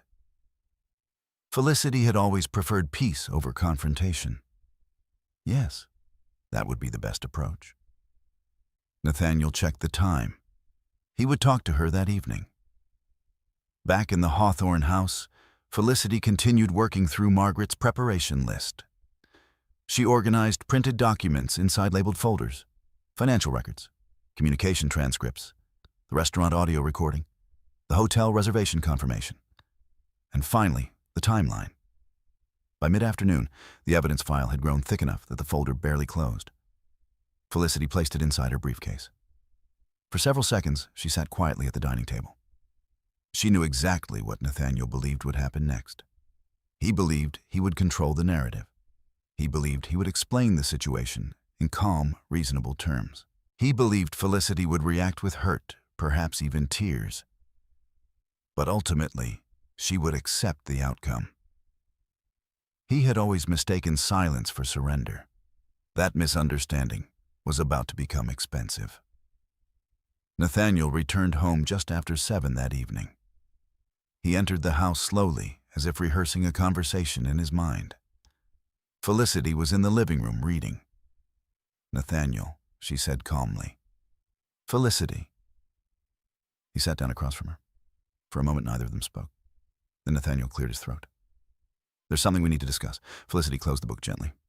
"Yes." Nathaniel leaned forward, resting his hands together. "I've been thinking about our marriage." Felicity waited. Nathaniel continued. "I believe we've grown apart." His voice was careful, measured, the way consultants delivered difficult news to clients. think it would be best if we considered separating." Felicity looked at him quietly. Nathaniel expected a reaction: shock, confusion, anger. Instead, Felicity simply nodded. "I see." Nathaniel hesitated. "That's all for now." Nathaniel frowned slightly. "I thought you might want to ask questions." "I'm sure we'll have many conversations," Felicity said. Nathaniel felt a small ripple of unease. Felicity's calmness was not what he expected. Still, he continued, "I've already begun speaking with a lawyer." Felicity nodded again. "That's reasonable." Nathaniel leaned back slightly. "Then you understand?" "Yes." Nathaniel stood. "I'm glad we can handle this like adults." Felicity watched him walk toward the stairs. Just before he disappeared into the hallway, she spoke again. "Nathaniel." He turned. "Yes, there's a legal meeting scheduled this Friday." Nathaniel blinked. "What meeting with Margaret Collins?" Nathaniel's expression shifted. "You've already hired a lawyer, yes?" Nathaniel frowned. "When a while ago." The room grew very quiet. Nathaniel studied her carefully now. "You've been planning this?" Felicity held his gaze. "I've been preparing." Nathaniel felt the first true thread of concern tighten in his chest. "What exactly are you preparing?" Felicity's voice remained steady. Clarity. Nathaniel said nothing. Upstairs, the house remained silent. But something important had changed. For the first time since the ceremony, Nathaniel Hawthorne realized he might not be the one controlling the conversation. And on Friday afternoon, the truth waiting inside Felicity's briefcase would finally begin to speak. Friday afternoon arrived with a quiet, overcast sky hanging low above downtown Chicago. The city streets moved with their usual rhythm taxis pulling into narrow spaces along the curb, office workers crossing intersections. With coffee cups in hand, the low murmur of conversations drifting through glass office towers. Inside one of those towers on the 15th floor, Margaret Collins' conference room waited in calm stillness. The room had been arranged deliberately. A long polished table stood in the center. 4 chairs faced each other across its surface.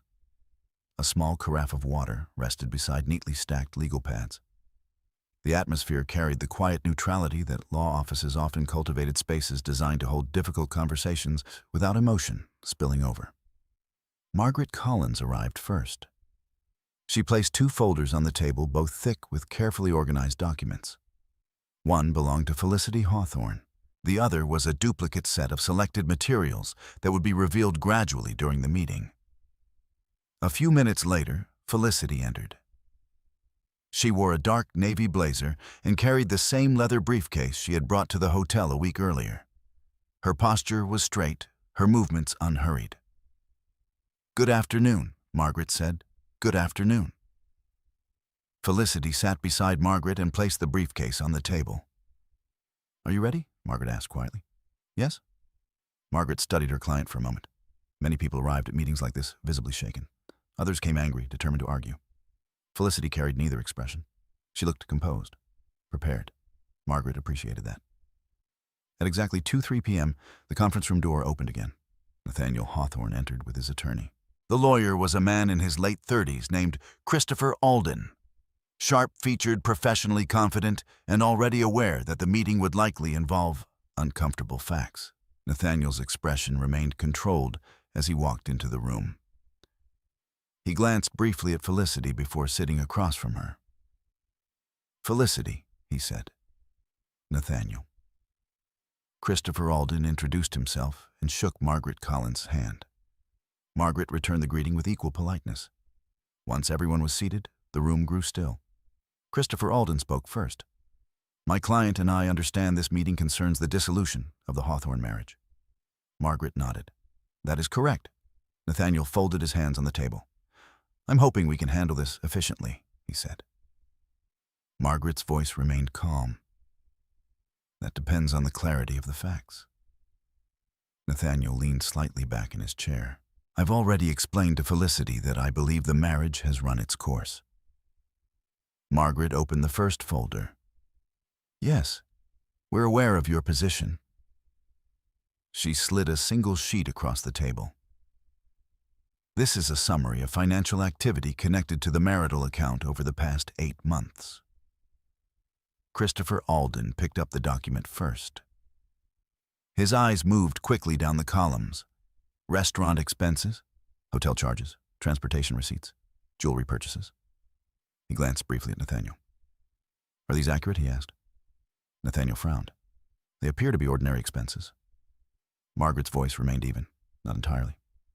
She opened the second folder. These transactions correspond with a series of meetings between Mr. Hawthorne and another individual. Nathaniel shifted slightly in his chair. Christopher Alden looked at him again.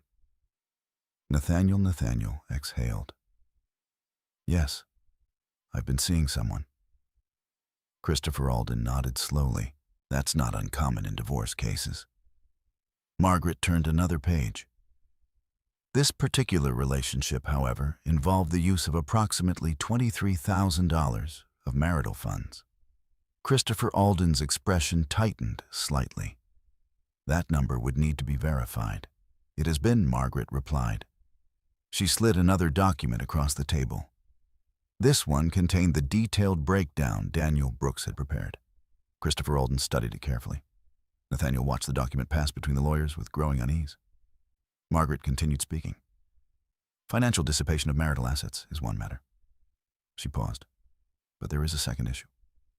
Nathaniel frowned. What issue? Margaret opened another section of the folder. The Grand Lakefront Hotel. Nathaniel's posture changed almost immediately. Christopher Alden looked up. What about it? Margaret placed a printed email on the table. The reservation confirmation for a private ceremony booked under Nathaniel Hawthorne's name. Christopher Alden read the document slowly. Nathaniel's jaw tightened.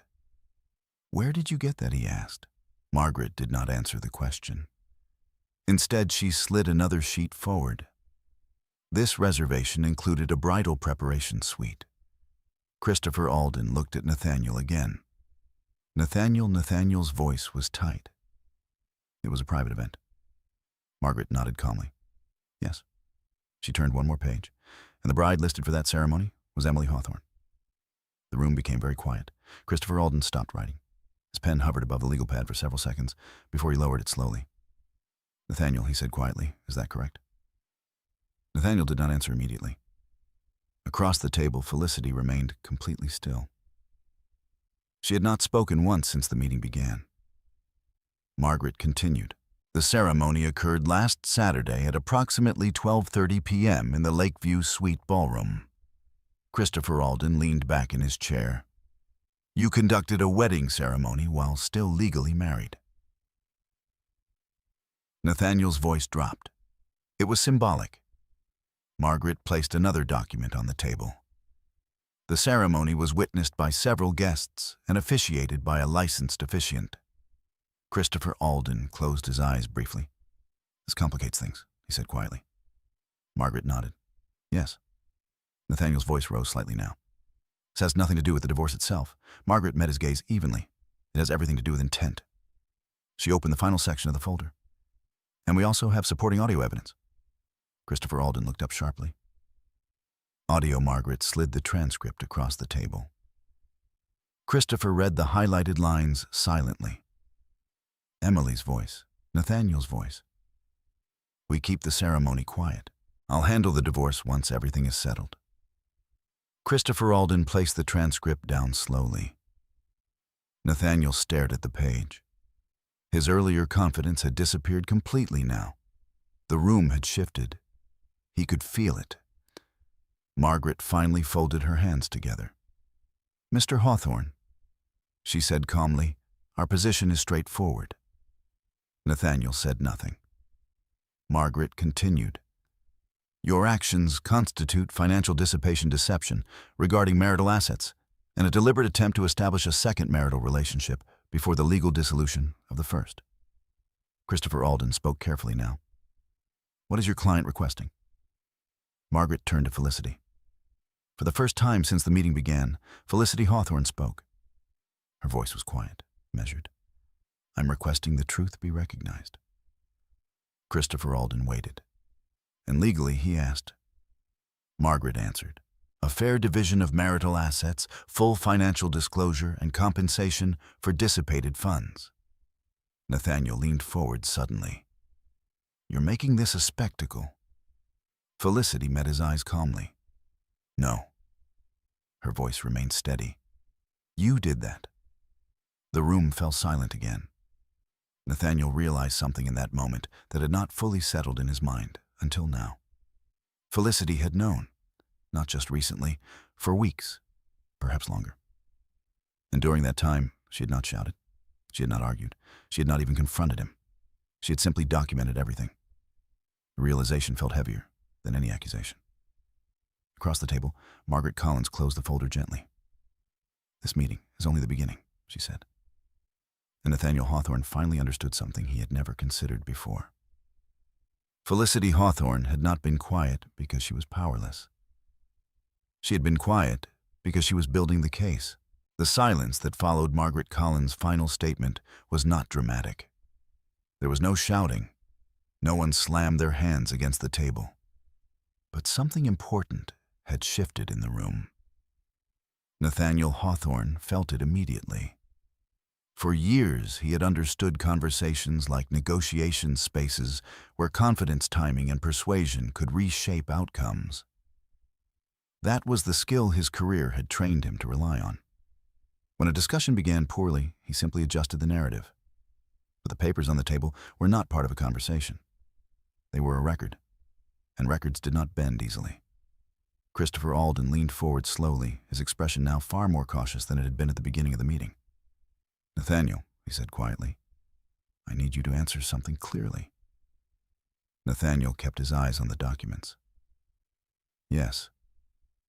Did the ceremony at the Grand Lakefront Hotel occur exactly as described here? Nathaniel hesitated. For a moment he considered denying it. But the evidence laid across the table made denial pointless. Yes, he said. Christopher Alden exhaled quietly. Margaret Collins did not react. She had expected that answer. Christopher continued carefully.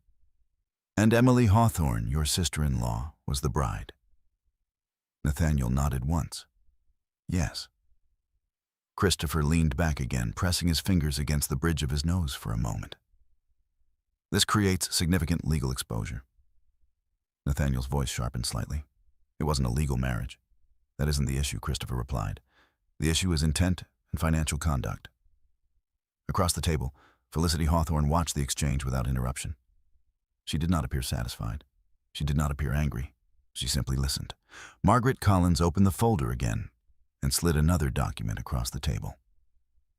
This is the full financial timeline, she said. Christopher Alden studied the pages carefully.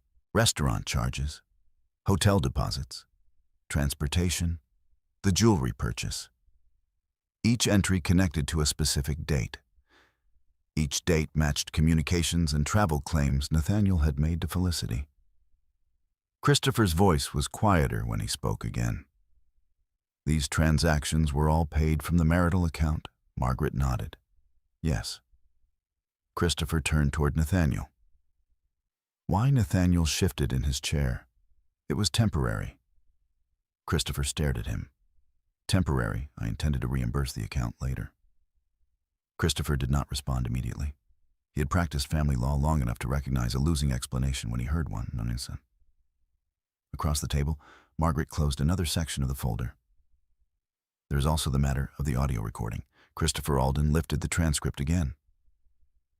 He read the highlighted lines silently one more time. Then he looked up. Nathaniel, this conversation occurred before the ceremony, yes. And you discussed delaying the divorce until after the ceremony. Nathaniel rubbed his forehead. It was a complicated situation. Christopher lowered the paper. That's one way to describe it. The room remained calm, but the weight of the discussion had grown heavier. Nathaniel glanced at Felicity. She had still said almost nothing. For years, Nathaniel had believed he understood her silence. He had assumed it meant she was unwilling to confront conflict. Now he realized something else. She had been listening, gathering, waiting. Margaret Collins spoke again. "Mr. Alden, our intention is not to prolong this unnecessarily." Christopher nodded. "That would be ideal," Margaret continued. "But we will require full financial disclosure and acknowledgement of dissipated marital funds." Christopher looked at the documents again, then at Nathaniel. "We can discuss settlement parameters," he said carefully. Nathaniel leaned forward. "This is ridiculous." Christopher turned toward him. "No, Nathaniel, it's not." Nathaniel's voice rose slightly. "She's trying to punish me." For the first time, Felicity spoke again. "No." Nathaniel looked at her sharply. Felicity's voice remained calm. "I'm asking the truth to be acknowledged." Nathaniel laughed bitterly. "You've turned this into a courtroom." Felicity met his gaze. "You did that when you started lying." The words were not loud, but they landed with a quiet finality. Christopher Alden shifted the conversation back toward practical matters. "Margaret," he said, "what exactly is your client requesting?" Margaret folded her hands together. A fair division of marital assets, reimbursement for dissipated funds, and a straightforward dissolution of the marriage. Christopher nodded slowly. "That is not unreasonable." Nathaniel stared at him. "You're taking her side." Christopher's voice remained calm. "I'm advising you." Nathaniel looked back at Felicity again. "You planned this."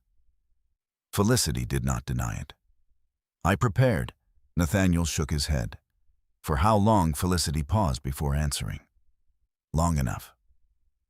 Christopher Alden closed the financial summary. "We should take a short break," he said. Margaret agreed. The lawyers stepped out of the conference room, leaving Nathaniel and Felicity alone at the table for the first time since the meeting began. The silence between them stretched for several seconds. Nathaniel spoke first. "You went to the hotel?" It was not a question. Felicity nodded. "Yes." Nathaniel stared at her. "You watched the ceremony?" "Yes." Nathaniel's voice dropped. "Why didn't you stop it?" Felicity considered the question. "Because the ceremony wasn't the problem." Nathaniel frowned. "Then what was?" Felicity gestured slightly toward the document spread across the table. "The deception." Nathaniel leaned back in his chair. "You could have confronted me weeks ago." "Yes." "So why didn't you?" Felicity answered without hesitation. "Because then you would have erased the evidence." Nathaniel fell silent. For a long moment, neither of them spoke again. Finally, Nathaniel said quietly, "You really think you've won something here?" Felicity shook her head. "This isn't about winning." Nathaniel's expression hardened. "Then what is it about?" Felicity's voice remained steady. "Clarity." Nathaniel looked down at the transcript again, at his own words, at the timeline, at the numbers. For the first time since the ceremony, the future he had imagined began to feel uncertain. The door opened again. Margaret Collins and Christopher Alden returned to the room. Christopher sat down and placed his legal pad on the table. "I believe we can move towards settlement discussions," he said. Nathaniel looked up slowly. Margaret nodded. "That would be appropriate." Christopher continued. "But I want to be clear about something first." He turned toward Nathaniel. "The evidence presented today is substantial."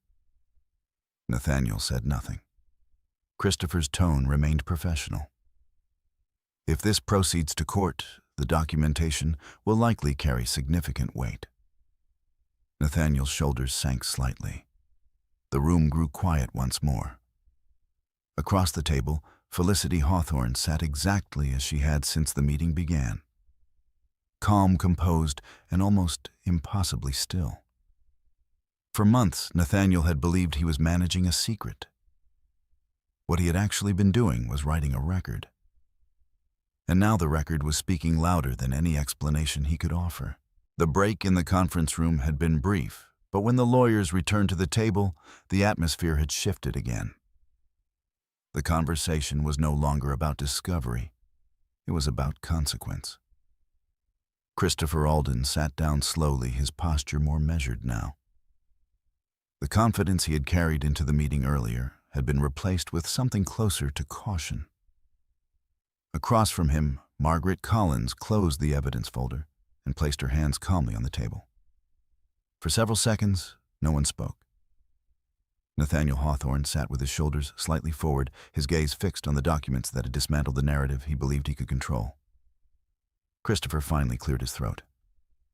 "I think we all understand the situation more clearly now." Margaret nodded. That was the purpose of today's meeting. Christopher turned toward Nathaniel. "Before we discuss settlement terms, I want to ask something directly." Nathaniel looked up. "Yes," Christopher spoke carefully. "Did you use marital funds for the ceremony at the Grand Lakefront Hotel?" Nathaniel hesitated only briefly. "Yes." Christopher nodded once and wrote something down on his legal pad. "And the ring purchase, yes. And the hotel reservations over the past several months." Nathaniel exhaled slowly. "Yes," Christopher set the pen down. "That simplifies certain parts of the process." Nathaniel leaned back in his chair, the energy that had once fueled his arguments fading into a quiet resignation. Across the table, Felicity Hawthorne remained composed. She had not moved much during the entire meeting. But there was something unmistakable in the stillness she carried. Not triumph, not satisfaction, simply completion. Margaret Collins spoke again. "Given the evidence presented, our proposal remains straightforward." Christopher Alden looked up. "Please explain." Margaret slid a document across the table. It was a formal settlement outline. "The marital property will be divided equally," Margaret said, "with an adjustment accounting for the documented dissipation of approximately $23,000. Christopher read the numbers carefully. Nathaniel leaned forward. "You want me to pay it back?" Margaret met his eyes calmly. "Yes." Nathaniel let out a quiet, humorless laugh. "You're serious?" Margaret did not respond. Christopher continued reading the document. "There's also a provision regarding the house," he said. Margaret nodded. "Felicity will retain the property. Mr. Hawthorne will receive a financial offset from other marital assets." Nathaniel looked at Felicity. "You're keeping the house," Felicity answered simply. "Yes." Nathaniel shook his head slowly. "This is unbelievable." Christopher turned toward him. "Nathaniel." Nathaniel looked at his attorney. "You're not going to challenge this?" Christopher's voice remained calm. "The documentation is very strong." Nathaniel leaned back again. "And if I refuse," Christopher held his gaze, "then the case proceeds to court." Nathaniel said nothing. Christopher continued carefully. "And if it proceeds to court, the same documents will appear in front of a judge." The room grew very quiet again. Nathaniel's eyes moved slowly across the table. The financial timeline, the reservation confirmation, the audio transcript. Each page was a piece of something he had once believed was hidden. Now it looked less like evidence and more like a mirror. Felicity watched him without expression. She had not come here to humiliate him. She had come to finish something. Christopher spoke again. "I recommend we consider settlement seriously." Nathaniel rubbed his temples. "You're telling me to give up?" Christopher shook his head slightly. "I'm telling you to recognize the situation." Nathaniel looked toward Felicity. "You're enjoying this?" Her answer came quietly. "No." Nathaniel frowned. "Then why do this?" Felicity paused before responding. "For the same reason I documented everything." Nathaniel waited. "Because the truth matters." Nathaniel's expression hardened again. "You could have just walked away." "Yes. Instead, you built a case." "Yes." Nathaniel shook his head. "I don't understand you." Felicity's voice remained steady. "You didn't try." The words landed softly, but they ended the argument. Christopher Alden picked up the settlement document again. "Margaret, if we make a few minor adjustments regarding the retirement accounts, I believe we can reach agreement." Margaret nodded. That would be acceptable. For the next 30 minutes, the conversation turned technical. Asset distributions, tax considerations, legal language. Nathaniel participated less and less. Most of the discussion occurred between the lawyers. Occasionally, Christopher asked Nathaniel for confirmation. Each time, Nathaniel answered with shorter responses. Yes, fine, whatever. At last, Christopher set his pen down. I believe we have a workable framework. Margaret closed the folder. I agree. Christopher turned toward Nathaniel. This settlement avoids prolonged litigation. Nathaniel stared at the table. Christopher waited. Finally, Nathaniel nodded. Fine.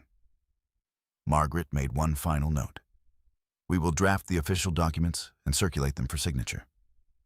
Christopher stood. That's acceptable. The meeting had taken less than 2 hours.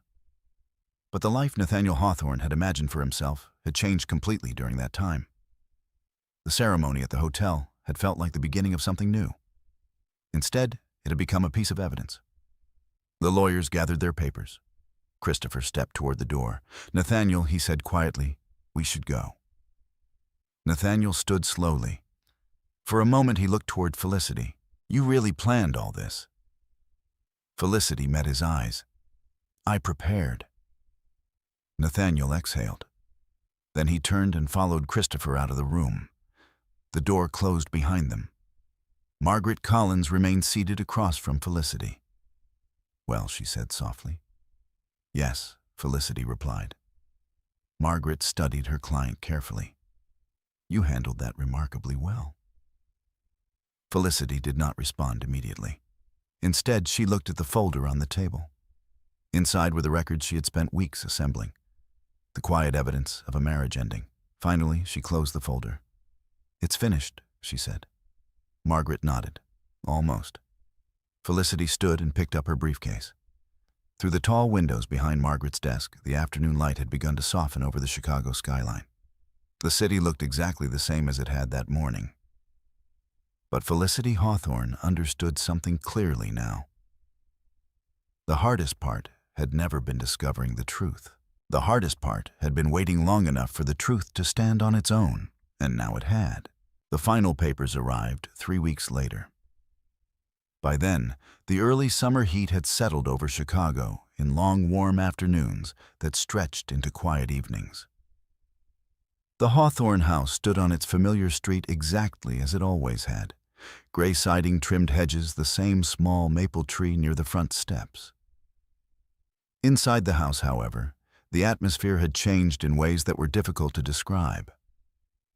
Nathaniel Hawthorne had moved into a short-term apartment downtown while the settlement documents were finalized. His belongings were gone from the closet upstairs.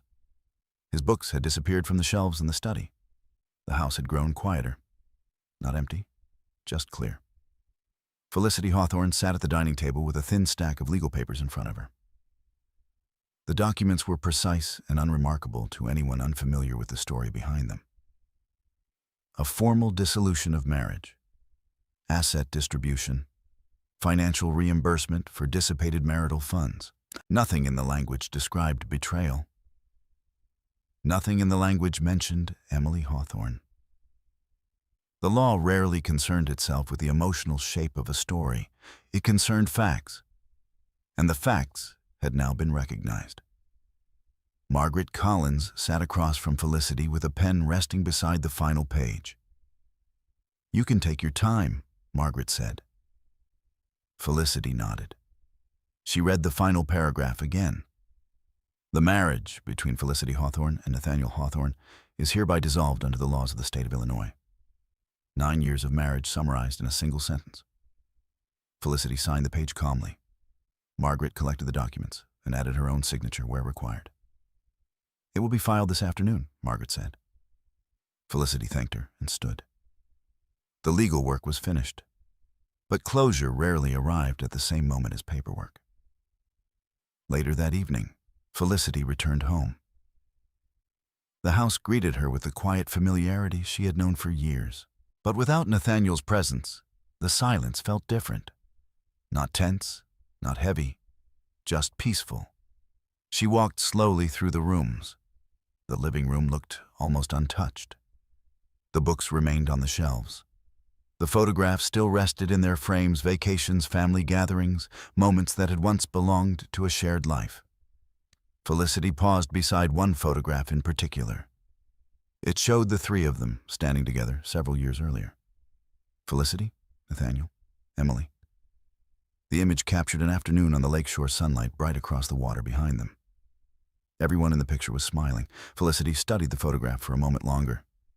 Then she placed it carefully into a drawer. Not destroyed, not displayed, just removed from the wall. Her phone vibrated on the table. A message from an unfamiliar number. She opened it. Felicity. It's Emily. The text paused there for several seconds before the next message appeared. I know you probably don't want to hear from me. Felicity read the words without reacting. Another message arrived. I just wanted to say, I'm sorry. Felicity set the phone down without replying. Across the city, Emily Hawthorne sat in a small apartment that suddenly felt much quieter than it had a few weeks earlier. The ceremony that had seemed so certain now felt distant.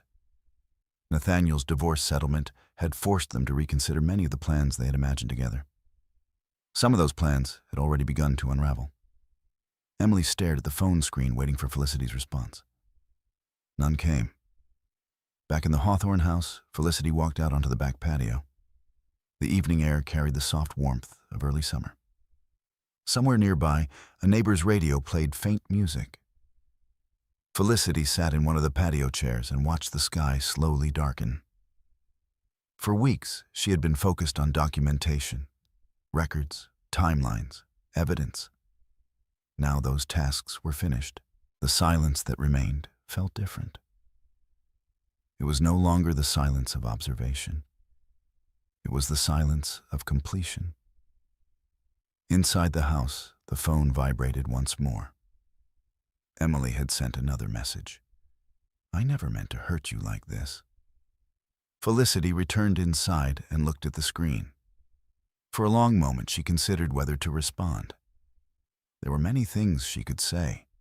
Questions, anger, accusations. But none of them would change what had already happened. And Felicity Hawthorne had never believed that closure required the final word. She turned the phone face down on the table. The message remained unanswered. Across the city, Nathaniel Hawthorne sat alone in his apartment, staring at a stack of documents identical to the ones Felicity had signed earlier that day. The settlement had been finalized. The house was no longer his. The financial reimbursement had been transferred. The marriage had ended, not with shouting or scandal, but with signatures and records. Nathaniel leaned back in his chair. For the first time since the ceremony at the hotel, he allowed himself to think about the moment Felicity had stood quietly in the conference room. The way she had watched the evidence unfold without raising her voice. He realized something now that he had not understood then. Felicity had never needed to win an argument. She had simply waited long enough for the truth to win it for her. Back at the house, Felicity turned off the kitchen lights and walked upstairs. The bedroom felt larger now, more open. She placed her briefcase on the dresser and removed the final folder Margaret Collins had returned to her that afternoon. Inside were the documents that had ended her marriage. Felicity closed the folder and placed it in the cabinet beside her other records. Then she closed the cabinet door. Somewhere outside, the wind moved softly through the trees. Felicity stood by the window for a moment, looking out at the quiet street. The past months had revealed many things: deception, ambition, betrayal. But they had also revealed something else. Strength did not always look like confrontation. Sometimes it looked like patience. Sometimes it looked like silence. And sometimes it looked like a woman who walked away from a broken story without needing to shout the ending.